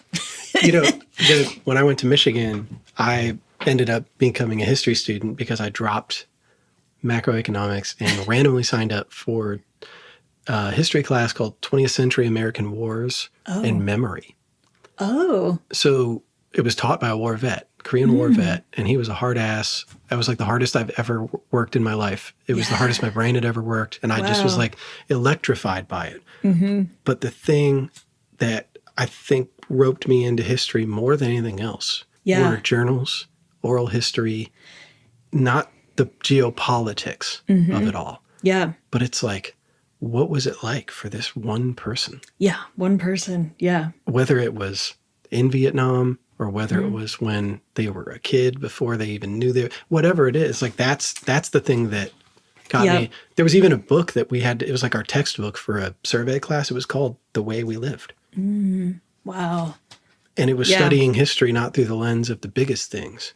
Because we can't as humans understand anything without understanding the individuals, the person, right? Like it's... Because we have, the Second Great Awakening. Yeah. And we have these preachers coming in. They were basically the first Taylor Swifts. Yeah. People would come from all over the countryside. But I was always like, but who was in that crowd? Yeah. Yeah. Who was in Connecticut coming 8 miles to see this preacher? Right. What was that like in Litchfield in Yes. 1790? Yeah. That's much more interesting to me. So, God, that is a hell of a passage. Yeah. Oh my gosh. Oh, and here, this passage got underlined and it got 3 stars. That means it's really good. So this is talking about the main characters, this guy, Eddie, he's the bartender. And again, this is all nonfiction. And I think, I was also reading this book thinking about wrestling.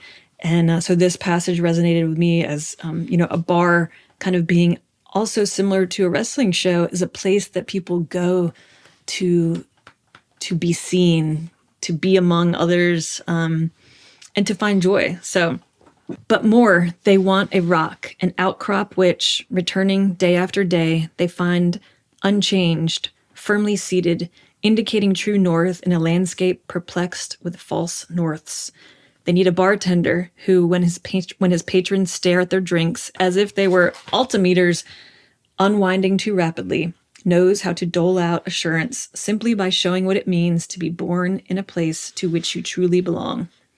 That is Eddie, who behind the bar is a wolf in the tiaga, a turtle in the pond. Are you kidding me? Yeah, it's crazy. This is a book? Yeah. And I've never heard of it. Oh, I can't believe I have a book that you've never heard of. I feel like I need to get a plaque. We'll put it right there. Yeah, right? That's crazy. It's really good. But, oh my gosh. This is blowing my mind. Yeah. This isn't even like 2 pages worth of the book. Like, that's nuts. And yeah, so there's all these notes to myself about, he talks about St. John Canty's Lyceum, but it says a Sunday evening at St. John Canty's is an event of great concentricity.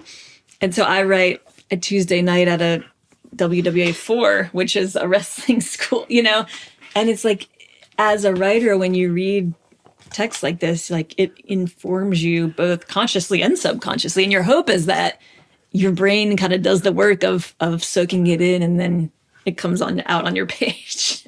This is so cool to see, like, I know, I forgot where your mind had been before you wrote it. Mm-hmm. Because I think that's the thing is, you have to be inspired by other writers. See, here's a post that says, "In the ring, every kick." And the underline is, "But in a bar, every sale is a gesture of largesse, every beer a continued permission to imbibe, every whiskey an offer to extend one's leisure." So, yeah. Now, oh my gosh, now, like, as I'm reading this, I'm thinking about back to passages I read. Yeah, that you wrote, it's really cool to look at this after. but it has this, I think authors find their own rhythm in their writing, and you do a really good job of intertwining. I always loved when you intertwined, like, the technicalities of wrestling with the feeling of it. Mm-hmm. And I can see where that comes from in terms of who you learn from. It's really great to if you are working on a book as a writer, and to read with, not only as a writer, but as a writer working on a specific book, because then you can really hone in on things that, serve you for that book. And I'm just thinking of you, like, looking at all these tabs, and like, this is in some ways the markings of a whole journey. Yes, like, totally. when we see you at the bookstores, you don't see my bin. You don't see the 20 notebooks and all of these random, like, it feels like the book is an accumulation of every one of these. Yes, totally. Yeah, kind of like those moments that string together. And they eventually become something whole. It's like, this is really funny to see what you do, like, on your own. Yeah. Reading and jotting down stuff. Yeah. So part of what I did in the MFA program was when we would read a book, we would do like a 500-word reading response. And so this is what I wrote in response to this book. Do you want me to read it? Yeah, please do. And this passage didn't even end up in Rough House, but it's about this wrestler named Skrilla the Great. He actually is in the Sports Illustrated piece. Oh, sweet. That I wrote. So this is my reading response to The Last Fine Time. Wrestlers circle the ring, heads bowed toward the mat. Silence. A brass hammer strikes a metal gong again, and then again, 10 times in all. This is not the hurried rapping that comes when one wrestler pins another for the win. It's a solemn meter that tingles every spine in this brick-walled barroom. A woman in the crowd gasps for breath between tears. This is wrestling's 21-gun salute. On this Sunday afternoon in Macon, Georgia, the bell rings for 38-year-old Jesse Combs, a supporting actor to the stars of this show, who called him Jack. Backstage, Skrilla the Great hears the chimes and paces, crying into his hands. It was Jesse who pushed him to take wrestling seriously. Jesse who told him, "You can do this." And then a pair of hands lands on the mat like a diesel engine starting up. Others follow, and soon the machine goes full throttle. 30 palms pound the mat in rumbling cadence. In a second, the mood shifts to exhilaration. The show is on. Sometime later, Skrilla steps through the curtain, dressed as Luchador Voodoo Jack. The mask, the sapphire tights, the gloves, the swallowtail jacket. Voodoo's garb covers every inch of Skrilla's skin.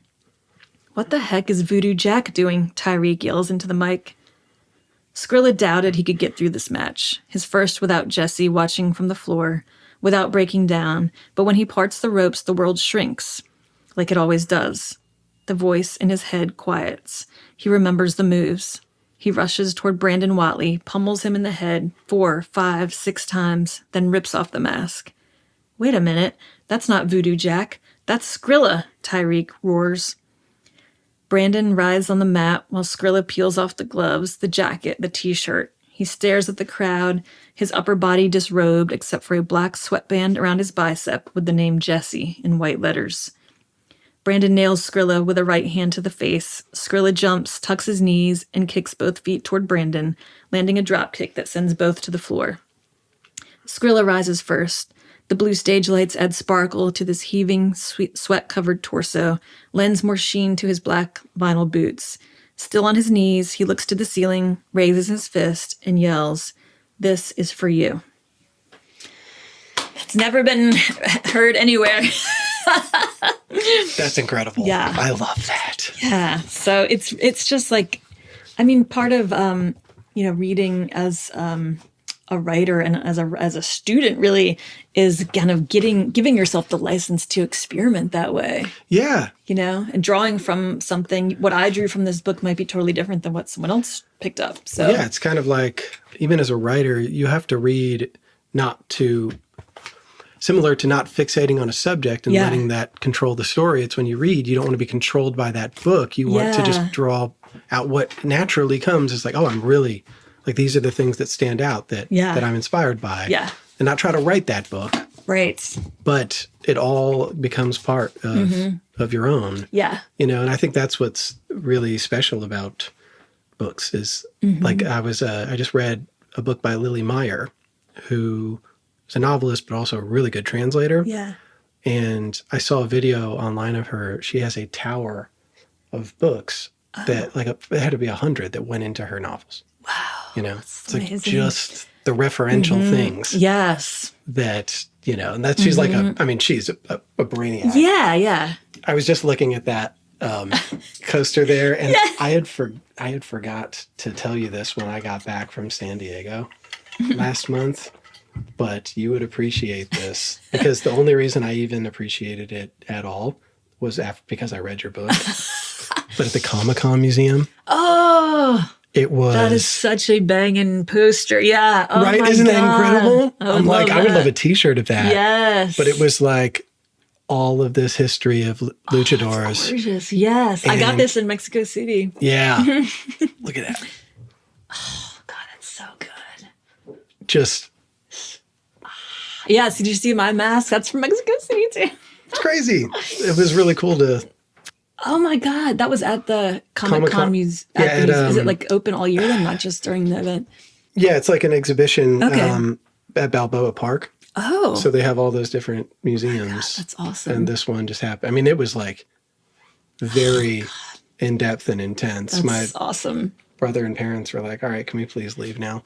But I was like, no, this really is interesting to me now. So that was cool. That's so cool. But yeah, gosh. Yeah. That's an incredible second. What about the next? Okay. No, I know I'm like, I'll go quickly now, but I'll do this to Norling because she's my hero. I knew this was going to be one this of is them. a library book, and it's got, 24 Post-its and flags. I also read this while I was writing the book, and I'm a huge fan of hers. She's, besides John Branch, my all-time favorite nonfiction writer. What I learned by reading Joyride, which I read more recently, her memoir, is, the fun of this book is that she tells you about each of her works, right?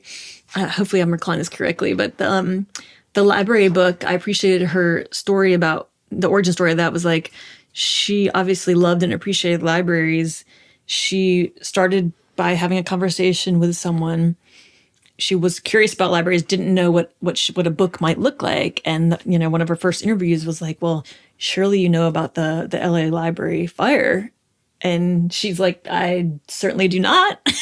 And so that became like, how do I write a book about libraries? Well, you have to, again, going down the ladder of abstraction, it's got to be about a single thing. And so that's, the book is about this singular event, but of course also about lots of other great themes. And at the beginning of each chapter, she lists 3 or 4 library books and right down to like the what's it, the Dewey Decimal System or whatever. Yeah.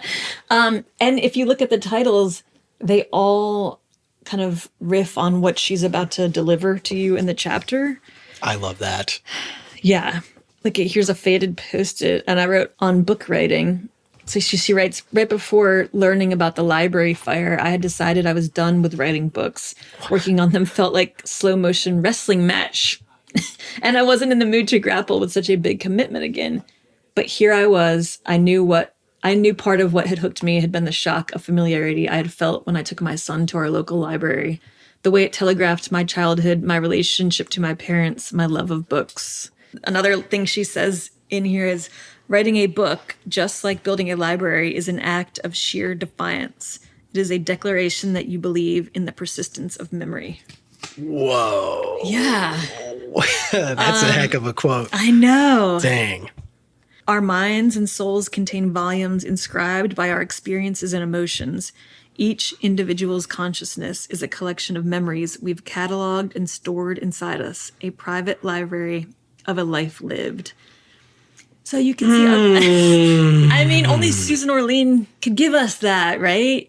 Because this is not a book about libraries or a library fire. It's a book about life, as all great nonfiction books are. See, and that's why I love Rough House. Yeah. It's a book about wrestling. Yeah. And yet it's a book about the way we live. Yeah. These are some really, like, I've been sleeping on Susan Orlean. Like, this is nuts. Oh, don't. She is the goat. How do you write sentences such as this? You know? Yes. That's what I'm taking away is like, how do people do this? How do they say things like this? And I love, oh my God, I just love this idea. Yeah. Of similar to your own experience. You just like fall into something. Someone tells you something, you're like, oh, yes? Yes. Okay. But it's like taking that initial action of like, not only just being like, oh, really? Okay. It's like, okay, who can I talk to about this? You know? That's incredible. The other thing that was cool about this book, and drawing lines to my own book, the person who started the library fire was this guy, Harry. I think that's his name, Harry. So she's got a central character, right? She has a conflict. She has like, she's checking all the boxes of like, what is a good story? But Harry wanted attention. So he tried to be an actor and it didn't go. Harry didn't care. He got to say he was an actor and he was getting attention, which meant more to him than anything. It was the one thing he seemed to need most in the world, which is, again, oftentimes reason why wrestlers go to the ring, right? Wow. And this would speak to my argument is like, Harry should have been a professional wrestler. Oh my, I love how this is how you see the world now. Yes.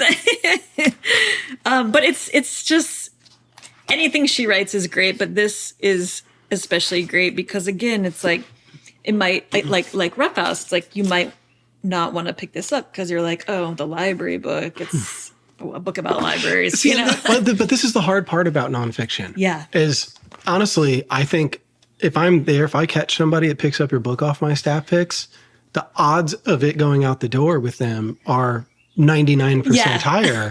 Yeah. Because I can tell them what's inside. Yeah. And I'm like, look, you will be transformed. Yeah. Okay?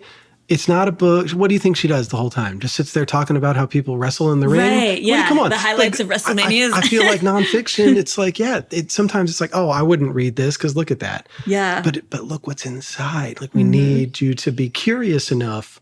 And that's why, like, when I go to bookstores, my whole life, I've never picked one up because it seemed flashy or something. Like the book from this tattoo that helped me cope with depression and learn how to live again. Yeah.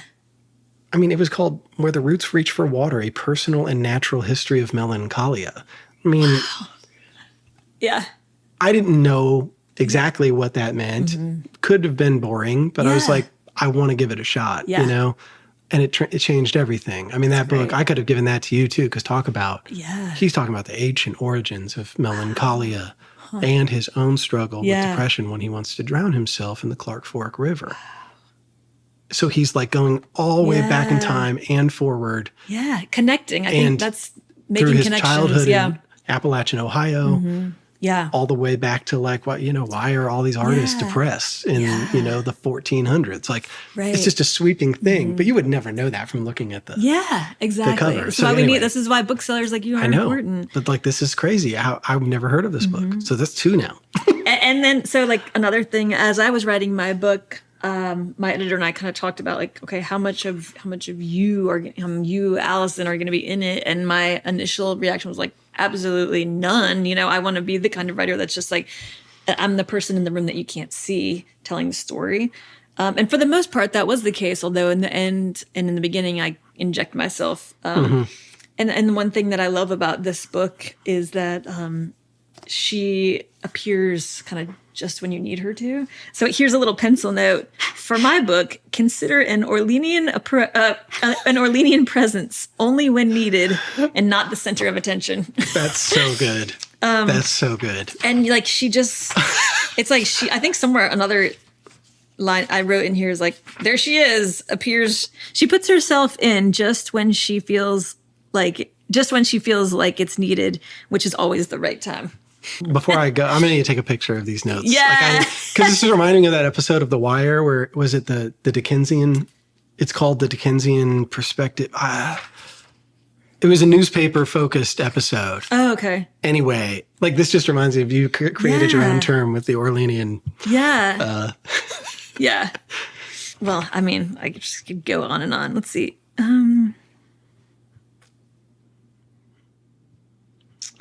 But would you consider Susan an everything writer for you? Yes, absolutely. Okay. Yeah. Seems like, yeah. I mean, look at these pencil marks. This is exceptional. I wrote here, each wrestler brings something to the business, redefines it, sets it in a new direction, starts a new chapter. So this is crazy. It's actually watch. like really fun to sit here and reread this stuff. But yeah, anything by her is gold. Her famous magazine story about the 10-year-old boy, I think it was for Esquire. I mean, I wrote this story about going deer hunting with a 6-year-old boy. I do remember reading that. And I just like went to that story because, when you're writing about kids, you just have to say you just have to tell people what they said. And his name Wyatt? Yeah. Yeah. What a character. Yeah, I know. But so like a lot of the inspiration for that and like the tone and you don't try to overwrite stuff kids say. You don't have to. No. No, just say what they say. Yeah. That's great. Okay, what's next? So this book is called The Stranger in the Woods. I've had so many people tell me to read this. Yeah. And I still haven't. The Extraordinary Story of the Last True Hermit. When I started out trying to pick my books, I also had The Last American Man, Elizabeth Gilbert's book, on my stack. And I realized that it's been like 20 years since I read that. But this is kind of similar. And I read this also while I was at that writing retreat working on the ending of the book. And again, to keep pounding away at that theme of like a story about a person that most people had never heard of, that a writer had to gain access to. I mean, talk about gaining access to a hermit. Like, how do you do that? I thought Billy Ray was hard. Yes. And then I love as I was revisiting the book yesterday, my note was distance, then intimacy gained by reporting. So in the first chapter, he writes the hermit is a character like in the distance. He's like, this is when, so I'll just read. This is the, first sentence of the book. The trees are mostly skinny where the hermit lives, but they're tangled over giant boulders with deadfall everywhere like pickup sticks. There are no trails. Navigation for nearly everyone is a thrashing, branch-snapping ordeal, and at dark, the place seems impenetrable. This is when the hermit moves. So you start the book as like, who is this like monster character? And by the end, the hermit is in prison, and the author, Finkel, is across from him, and they're both crying because I'm going to make you cry again with this sentence, but like, and this is kind of cool. The first sentence and then the last sentence of the book, you can see the distance between the intimacy gained. Now that Chris Knight resides in society, this man, whose name is unknown, as is the name of his tribe and the language he speaks, may be the most isolated person in the world.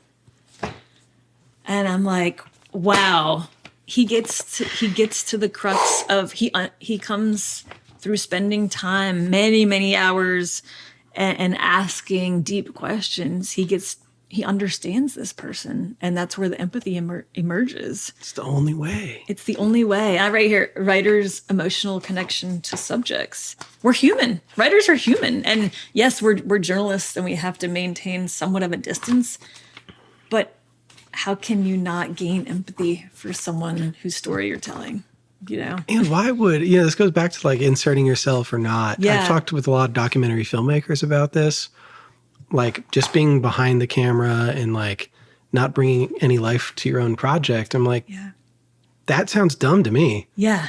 That sounds like a waste of time. Right. And so like my favorite documentaries are like Cecilia making it with these skateboarders. She doesn't take the stage. Yeah. But like she's not absent. Right. Yeah. Like she's a part of it.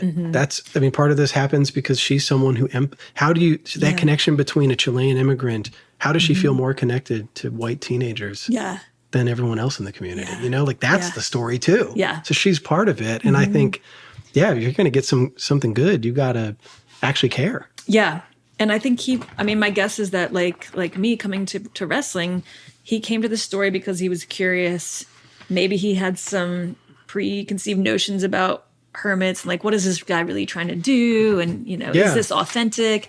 And then at the end, he has come to really understand this guy, Chris Knight, and understand why it was that he spent his whole life until the police prevented him from, living in the woods. The same way as why would you wrestle like this? Yeah, exactly. Why would you go to Landmark Arena? And I think that's like to me, why we write is to answer those questions for people. Like those are the books I want to write. It's like, why does, XYZ do ABC? The why is what makes it interesting. Yeah. Well, I think that like a book like this too reminds me of some of my favorite novels where there's someone who is strange and mysterious. Yeah. I most recently read William Denby's Beetle Creek. Okay. Classic. Yeah. Never heard of it. Yeah. Was receiving it. Yeah. At the store and immediately grabbed it because it's about this man who has essentially not participated in society. He lives on the black side of town as an old white guy. Yeah. But he like goes into town just to get stuff. He doesn't talk to anybody. Yeah. And he's just this strange man in the black side of town. The black people walk by him. The white people don't want nothing to do with him. And then what happens when he has to confront people that end up on these kids that end up on his property. Oh. And then it's the revelations of his background as an orphan with his sister. Yeah. And it has this whole journey that you go on, but it starts with it's kind of like in a good movie when you're like out in the woods and they're like hovering above it. Yeah, yeah. And then you're dropped down into it. Yeah, it's like totally, but just with real humans. It's never the thing that they're doing that's interesting. It's the reason why they do it. Yeah. That's a good one. I need to read that book. Yeah, like so many good readers have told me to read it. Yeah. What do we got next? So we're going to... 2 more. Yeah. Have you ever read Hiroshima by John Hersey? No. So this one wasn't on my stack initially, but as I was going back for like my second pass, this was another one that I read in the MFA program. And this is also...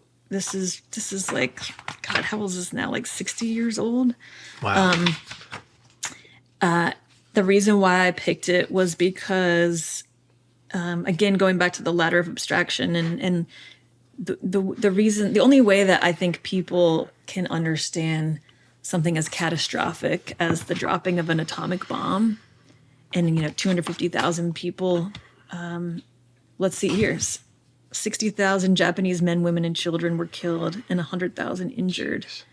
And almost the whole of a great seaport, a city of 250,000, was destroyed in seconds. Like our brains don't allow us to understand what that means. So this writer for the New Yorker was sent to go write about what happened. And that's exactly what he does. And I mean that in that it is very simple sentences, very matter of fact. Yeah. And in that way, it's so moving. because it's not overwrought. It's not trying too hard. Yeah. There's so many specific details in here. Let's see. I was going to pull up my notes on this please do. because I'm really curious about this one. yeah. This is the second And so book. this is ended up being a 30,000 word story, which is what the book the story is the book. But I think I think as a writer, it's a good lesson. I think that we all as writers sometimes have the tendency to overwrite and like inject flowery language or really long sentences. That's why I couldn't be a writer. Yeah. It's like I like to talk too much. Yeah. When really I could not do it. It's like the simplest sentences are the most impactful. So I think I had actually led the discussion of this book. So there's a book called Writing Tools by Roy Peter Clark. It's a craft book. So he in one of his writing tools is know when to back off and when to show off. And he actually cites the first sentence of this book as an example of that. Let's see.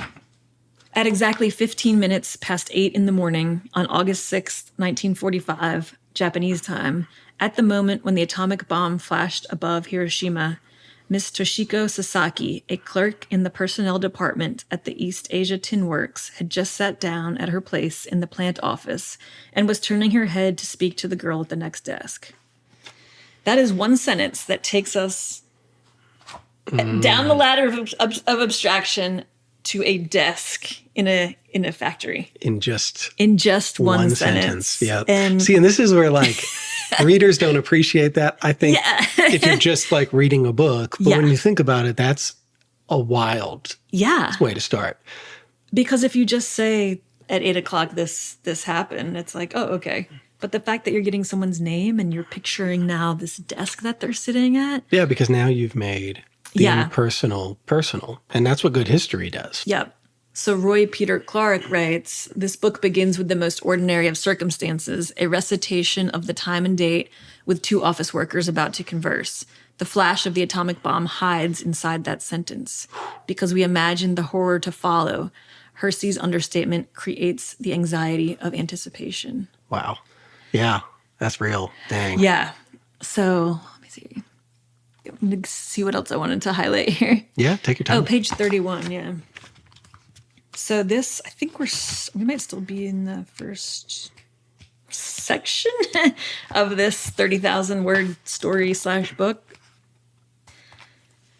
Everything fell, and Miss Sasaki lost consciousness. The ceiling dropped suddenly, and the wooden floor above collapsed in splinters, and the people up there came down, and the roof above them gave way. But principally, and first of all, the bookcases right behind her swooped forward, and the contents threw her down, with her legs horribly twisted and breaking underneath her. There, in the tin factory, in the first moment under atomic age, a human being was crushed by books. Wild. What the fuck? I know. God. These are incredible. Yeah. I mean, and I so appreciate the thoughtfulness of the passages in this instance because of how much this relates to how you want to write. But like, these are, again, how? How does someone write something that good? Yeah. Say that last part again. There in the tin factory, in the first moment under atomic age, a human being was crushed by books. And so this is a huge moment in human history. Like we're entering a whole new age of warfare. And we're talking about a single human in books. That's some good stuff. I mean, it's good reporting and it's simple sentence writing. I mean, I think that good nonfiction writing often comes down to simple sentence writing and good reporting. Mm-hmm. And then the added layer of the meaning making. You know, I do appreciate, though, your insistence on learning how to not overwrite. Yeah. Because I feel like Rough House was kind of a perfect book to jumble. Mm-hmm. It could have easily been, okay, get on with it type of book. Yeah. But I think it was so satisfying is at the end of every chapter, I was like, I don't think anybody could have written that chapter better than Alison just did. Yeah. like chapter by chapter, it felt satisfying to feel like you were just in command of it, you know? Yeah. Like, obviously you weren't on your own, but by the time it gets to the reader, it's just like, it feels so sharp. And you didn't do a disservice to any of those chapters by putting unnecessary stuff in it. Yeah. And I think that's hard. I mean, you're especially when you're in a world like wrestling where everything is so just, I mean, to me it was so interesting, but at some point you have to narrow it down and say, like, only the things that relate to the points I'm trying to make can go in here. This might sound like a ridiculous measure for me as a reader, but like, this is just how my brain works. Have you seen Deadwood? A long, long time ago. Okay. Maybe in a few episodes. It's one of my favorite shows of all time. And a friend of mine who was in it, he lives in Silva. He grew up in Silva. And so, you know, it's like really cool to have the insight into working on that. Yeah. But there's one particular, like, the language in it is insane. It's Shakespearean. It is completely overdramatic. And there's one line, though, that is the measuring stick to me for am I enjoying a book or not? Yeah. There's one time where Al Swearingen says to one of his henchmen, like, advance the subject, EV, or get the fuck out of my face. Oh my God, you're right. And I'm like, if I'm feeling like Al Swearingen in that moment saying advance the subject, or like just stop writing, then I feel like you've lost me. Right. But I didn't feel that way. I never was like, advance the subject. And I was if you're going to just take detours, like, they have to be short enough to where you don't lose sight of the road. Anyway, so that's just how I read books. I'm like, if that pops into my head, if that scene pops in, I'm like, well, yeah. And I think too much going on. This feels especially valuable right now when think about all the awful things that are happening every day. And we listen to it, or maybe we read a news article, and it's like, you can't understand until you have a story that's, someone on the ground that's reporting on real people. Yeah. You know? I mean, that's the second book about Hiroshima that has been chosen for Books on the Bed in the last 5 interviews. Another one was from a visit to Japan. There was a book at the museum. Oh, okay. And it more so centered on why it's important. Yeah. For this old woman to continue to tell the children what happened. Wow. So yeah, that's great. Is there anything else about this, or you want to go to number 6? Let's see. I think it's good. Okay. It's just it's short, it's powerful. Those were incredible lines and passages to pick. Did I go through 6 already? You're at number 6. Okay. So I have to had Dirtbag Queen or Joyride. Queen. Okay. I mean, I forgot you had those two. So I think I switched. This is like my wild card, Dirtbag Queen. I think I'm gonna. Let's go with it. I love the dinosaur artist, but I remembered that I listened to it as an audiobook driving to Florida, which is where the book takes place. So I didn't have any highlighted stuff. So I just didn't have enough. That's okay. To of it. That's what's great. Is any book is good. But this is my 6th is a memoir. So again, nonfiction. It's Dirtbag Queen by Andy Coren. Have you read this?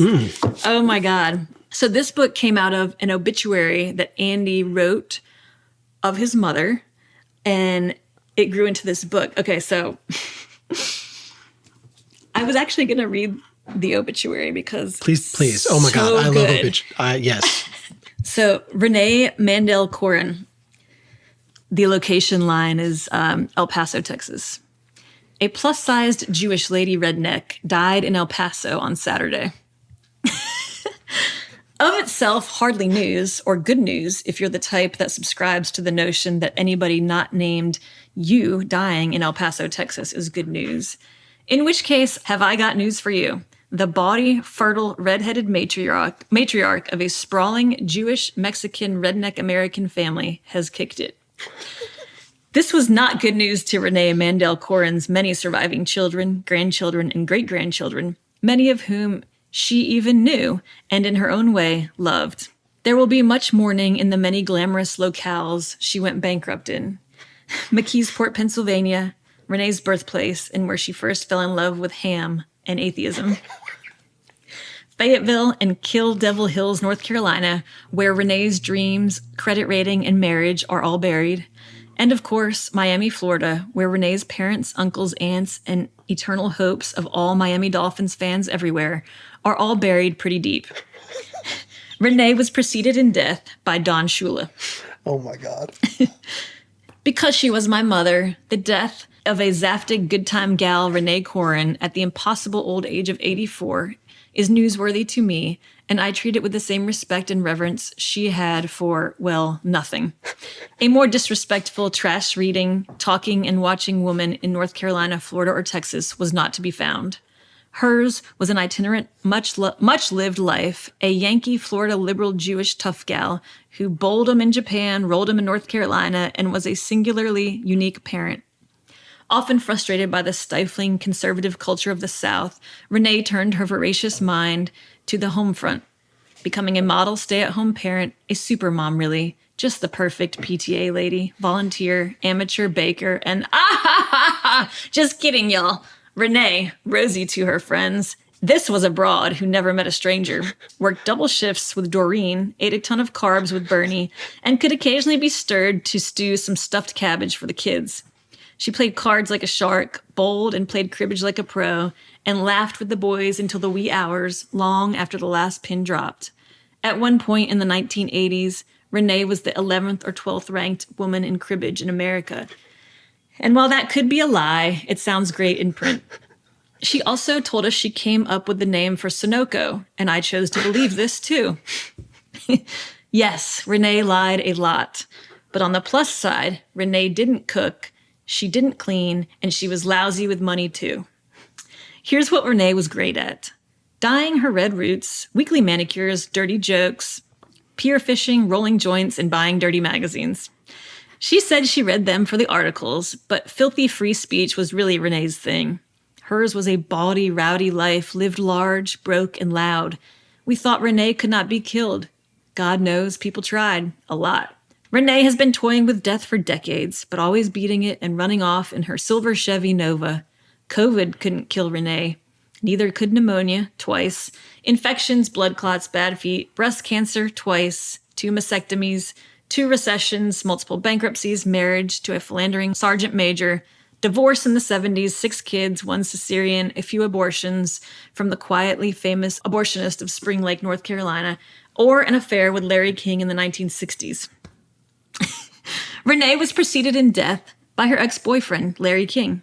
Renee was also sadly preceded in death by her beloved daughter, Kathy Sue Corin Lester Trammell Webster of Kill Devil Hills, North Carolina, who herself was preceded in death by 2 marriages, a fudge shop, and 1 eyeball lost in a near-fatal Pepsi bottle accident that will absolutely be explored in future obituaries. Losing her one-eyed, badass bitch of a daughter in 2007 devastated Renee, but it also made her quite homeless, since Kathy pretty much picked up the tab. A talented and gregarious grifter, Renee eked out her final years of luxury under the care and compassion, checking accounts, and evidently unlimited patience of her favorite son and daughter-in-law, Michael and Lourdes Corin, and world-famous cow sanctuary, El Paso, Texas. Renee is also survived by her son, Jeffrey Corin, and his endlessly tolerant wife, Shirley, Scott Corin, and what's left of his colon, Mark and Laura Corin, the loveliest dirt farmers of Vernon, Texas, and her favorite son, the gay one who writes catty obituaries in his spare time, Andy Corin of, obviously, New York City, plus 2 beloved grand dogs, Mia and Hudson. Renee was particularly close and grateful to the lavish attention of her granddaughter Perla and her great-grandchildren Elijah and Leroy, as well as her constant cruise companions, Sam Trammell of Greenville, North Carolina, and Adam Corin of El Paso, Texas. Renee took tremendous pride in making 1 gay son and 2 gay grandchildren, Sam and Adam. We're almost to the end. There will be a very disrespectful and totally non-denominational memorial on May 10th, 2022, most likely at a bowling alley in Fayetteville, North Carolina. The family requests absolutely zero privacy or propriety, none whatsoever, and in fact encourages you to spend some government money today on a one-armed bandit at the blackjack table or on a cheap cruise to find our inheritance. She spent it all, folks. She left me nothing but these lousy memories, which I and my family of 5 brothers and sisters-in-law, nephews, friends, nieces, neighbors, ex-boyfriends, Larry King's children, who I guess I might be one of, the total strangers who all, to a person, loved and will cherish her forever. Please think of the brightly frocked, frivolous, funny, and smart Jewish redhead who was about to grift you, tell a filthy joke, and for Larry King's sake, laugh. Bye, Mommy. We loved you to bits. That's incredible. That is incredible. Obituary appeared in the Fayetteville Observer. And at which point I can only hope that literary agents knocked down Andy Coren's door and insisted that that's electric. He write this book. And the reason why I love this book is because just like the obituary, it's raw, it's conversational, it's Southern, and it's honest. And in all of that, it's endearing.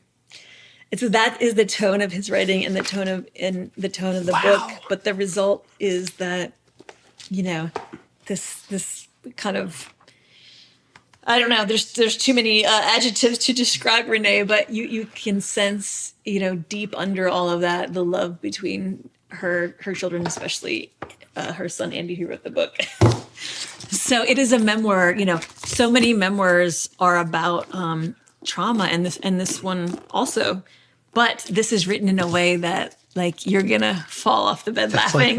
That's the whole thing. That's the whole thing. Holy shit! So that's incredible. Yeah, I was hanging on to every single word. It's so good. It is so rare that people have that kind of like just natural way about their writing. So yeah, where it feels like they could just be telling you this, Yep.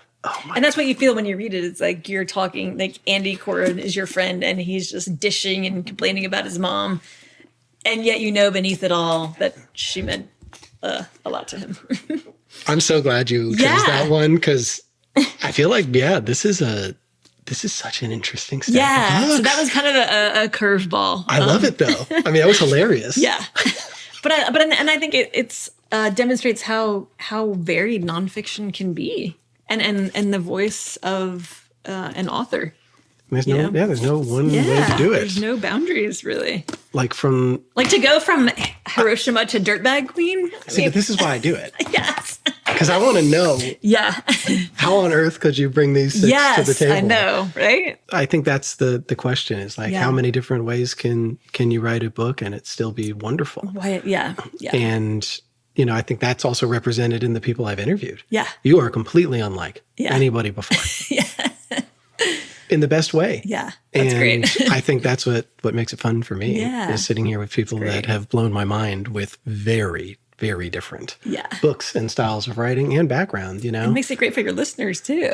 And so this is a heck of a stack of six. I mean, I loved every single one of these. Yeah. I'm just can't believe that I came up with any that you hadn't read because I thought for sure that you're gonna be like, I appreciate your confidence in my prolific nature of reading, but I mean, these are all like, I think I got to start with John Branch. But then Susan Orlean, like absolute must. That book seems incredible. See, this is a book. That's a book that one particular ex-girlfriend would have given me, the library book.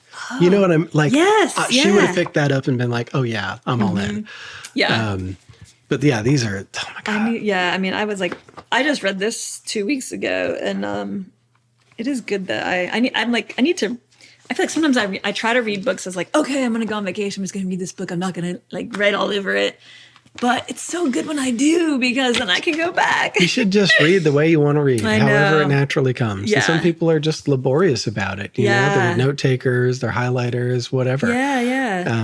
But that's what makes it personal. Yeah. Your reading style as much as your writing style. And when you get interviewed and you're like, wow, I can't believe look at that. I can't. It does benefit you. And I think like in a way you won't. Yeah. And, talking about writers drawing lines between different things in the world is like, it becomes more apparent how that happens when I'm looking back at these post-its. And I'm like, I know. That's drawing literal lines across pages, but also the imaginary ones. Mm-hmm. Are you opposed to reading one final thing? No. Is it in my book? Because I left it upstairs. Okay. I don't always do books. If you're okay with it. Yeah. I forgot my computer. Oh, I got mine here. But could you please read your article about your road trip with Dan and Avery? Of course. I haven't read this in a long time. I think it is fitting. Yes. It's so fitting. The journey, Yeah. Oh, look, and there's that piece of art. I was literally, while you were reading, I Well, was looking at that. Yeah, I had the creative director of my art director at the time, my good friend Emily Kimbrough. I was like, is there any way that the illustrator could email me the file and I can get it printed? That's incredible. Yeah, because how often do you get yourself rendered in illustration, you know? All right, let me zoom in. This is like a PDF because this was so long ago. It wasn't even on. It's November 2016. Okay. This was in the Southwest Airlines magazine, RIP. The title is Where the Wilder Things Are. Spurred by the loss of my mother and yearning for more time with our daughter, my husband and I quit our jobs, sold our house, and journeyed west. My mom rarely took vacations. A mother to everyone she met, she was a thoughtful, selfless woman who made other people's burdens her own. She hardly took the time to sit, much less treat herself. On my wedding day, she declined makeup and hairstyling and instead spent the afternoon ironing bridesmaids' dresses and crafting centerpieces, slipping into her own unflashy gown moments before my brother walked her down the aisle. That night after the reception, when I left to catch the last bus to the hotel, she was still in the kitchen washing glassware. When I became an adult, I started treating her myself, insisting she board a plane and meet me at a destination I'd picked for our mother-daughter vacation. Key West, San Juan, Port Aransas, Texas. I loved my mom the most on those trips. Away from her typical responsibilities, she was relaxed, open, and excited about new places and experiences. She was a stranger from the woman I knew back home, where she was mired in an eternal flurry of cooking and cleaning. In February 2013, I booked a suite at San Diego's famous Hotel del Coronado, a place with poolside cabanas and a $93 brunch, where well-dressed servers deliver pina coladas to daybeds in the sand. I urged my brother to join us, and Mom flew from Atlanta, her thinning hair covered by a blue headscarf. I didn't know then that this trip would be our last. She was in the midst of ongoing chemotherapy treatments, but she treated breast cancer like any other event in her life. It was a project, something she was in control of. In the beginning, she bought a pink 3-ring binder and dutifully filed away the piles of paperwork that came with every doctor's visit. She insisted on driving herself to and from appointments, and rather than dropping everything to travel the world, she worked. In San Diego, we zigzagged through the zoo, watched whales from the deck of a 90-foot boat, and laughed until we cried pedaling a 4-person Surrey bike through the streets of Coronado. At a cafe in Ocean Beach, over burritos and fresh squeezed orange juices, I told her and my brother I was pregnant. Just over a year later, on April 21st, 2014, 4 days shy of her 59th birthday, my mother sat up in bed for the last time. I spoon-fed her final meal to her, vanilla ice cream with Hershey's chocolate syrup on top. Moments later, I wiped away tears as I spoon-fed oatmeal baby cereal to my 5-month-old daughter, Avery. The next day, my mom's eyes stayed closed and her breathing slowed. I briefly left her side to warm a bottle for Avery. When I came back, she was gone. Afterward, I responded like my mother would have, diving back into my harried routine, get up, drive to daycare, work, drive to daycare again, wash bottles, repeat. My husband, Dan, and I saw Avery for an hour in the morning and an hour or two at night. The weeks went by, and as our daughter grew more animated, we grew more discontented. About that time, an idea started bubbling in our minds. What if we just said no? No to climbing the career ladder, no to counting vacation days, no to spending $1,000 a month on daycare so we could maintain a dual-income household. And yes, to quitting our jobs, selling our house, and venturing to the American Southwest to see as many national parks and beautiful, interesting places between them as we could. In the evenings, after we put Avery to bed, we'd lay out our map of the national park system and sketch possible routes. We charted a course that took us from West Texas's Big Bend to Arizona's Saguaro and on to Joshua Tree, Sequoia, Kings Canyon, and Yosemite in California. We drive east to the Grand Canyon before hitting Zion, Bryce, and Arches in Utah.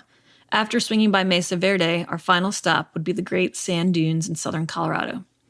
And then we did it. At a time in our daughter's life when we were supposed to be planting our feet in a zip code with a good school district, we pushed off into the great wide open, unemployed, unbound, and unworried. Bedtimes be damned. Over the next 6 weeks, we spent our days hiking, biking, eyeing wildlife, and gazing at grand expanses, staring off into the distance with mouths agape and repeating things like, "Man, it's big out here."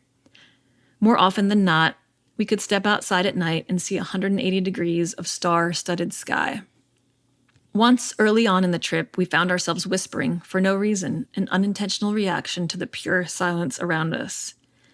And though we had planned a route, we often allowed our surroundings to inform our next move. Should we sing along to Rawhide at Ebenezer's Barn and Grill cowboy dinner show? Yes. Should we load Avery, 17 months by then, into a baby backpack and hike 6 miles into the Grand Canyon? Yes. Should we tack 3 more national parks onto our itinerary? Yes, yes, yes. Along the way, we grew to appreciate things we'd once taken for granted. You don't even know the joy of a hot shower, even if it's in an unsavory campground bathroom, until you've wiped away 2 days' worth of sweat and Sonoran dust from your body. Fatigued from physical activity, we ate with the appetite of teenage boys and slept like tired old dogs. So many times we just stopped and breathed the air. In the mornings, rather than hustling to get out the door on time, we plopped Avery in our bed and let her babble and cover us with raspberries. We walked along trails together, stopping every few feet so she could scoop up a handful of dirt and send it dissipating into the air. At night, we read to her by the light of a headlamp until she fell asleep. And then we'd close our eyes too, pausing to reflect on the day, the trip, and the exciting unknown of our future. On the first anniversary of my mom's death, the 3 of us gathered around a campfire amidst towering Jeffrey pines just beyond the south shore of Lake Tahoe. Avery sat on Dan's lap while I sunk into my camp chair, zipped my sweatshirt a little tighter, and wished she were there. Wished she were alive and healthy and could fly to Vegas or LA or Tucson to join us. I would have had to pester her to make the trip, I know, but she would have loved it. When I looked over at Avery, her head the only part of her not wrapped in a blanket, her cheeks were flushed from the chill, and she was struggling to defy heavy eyelids. It was the kind of quiet moment that has the power to push everything else aside, the kind of moment I vowed I'd make time for, the kind I wish my mom had enjoyed more of. Thanks. Thank you for asking me to read that. I love it. And what a...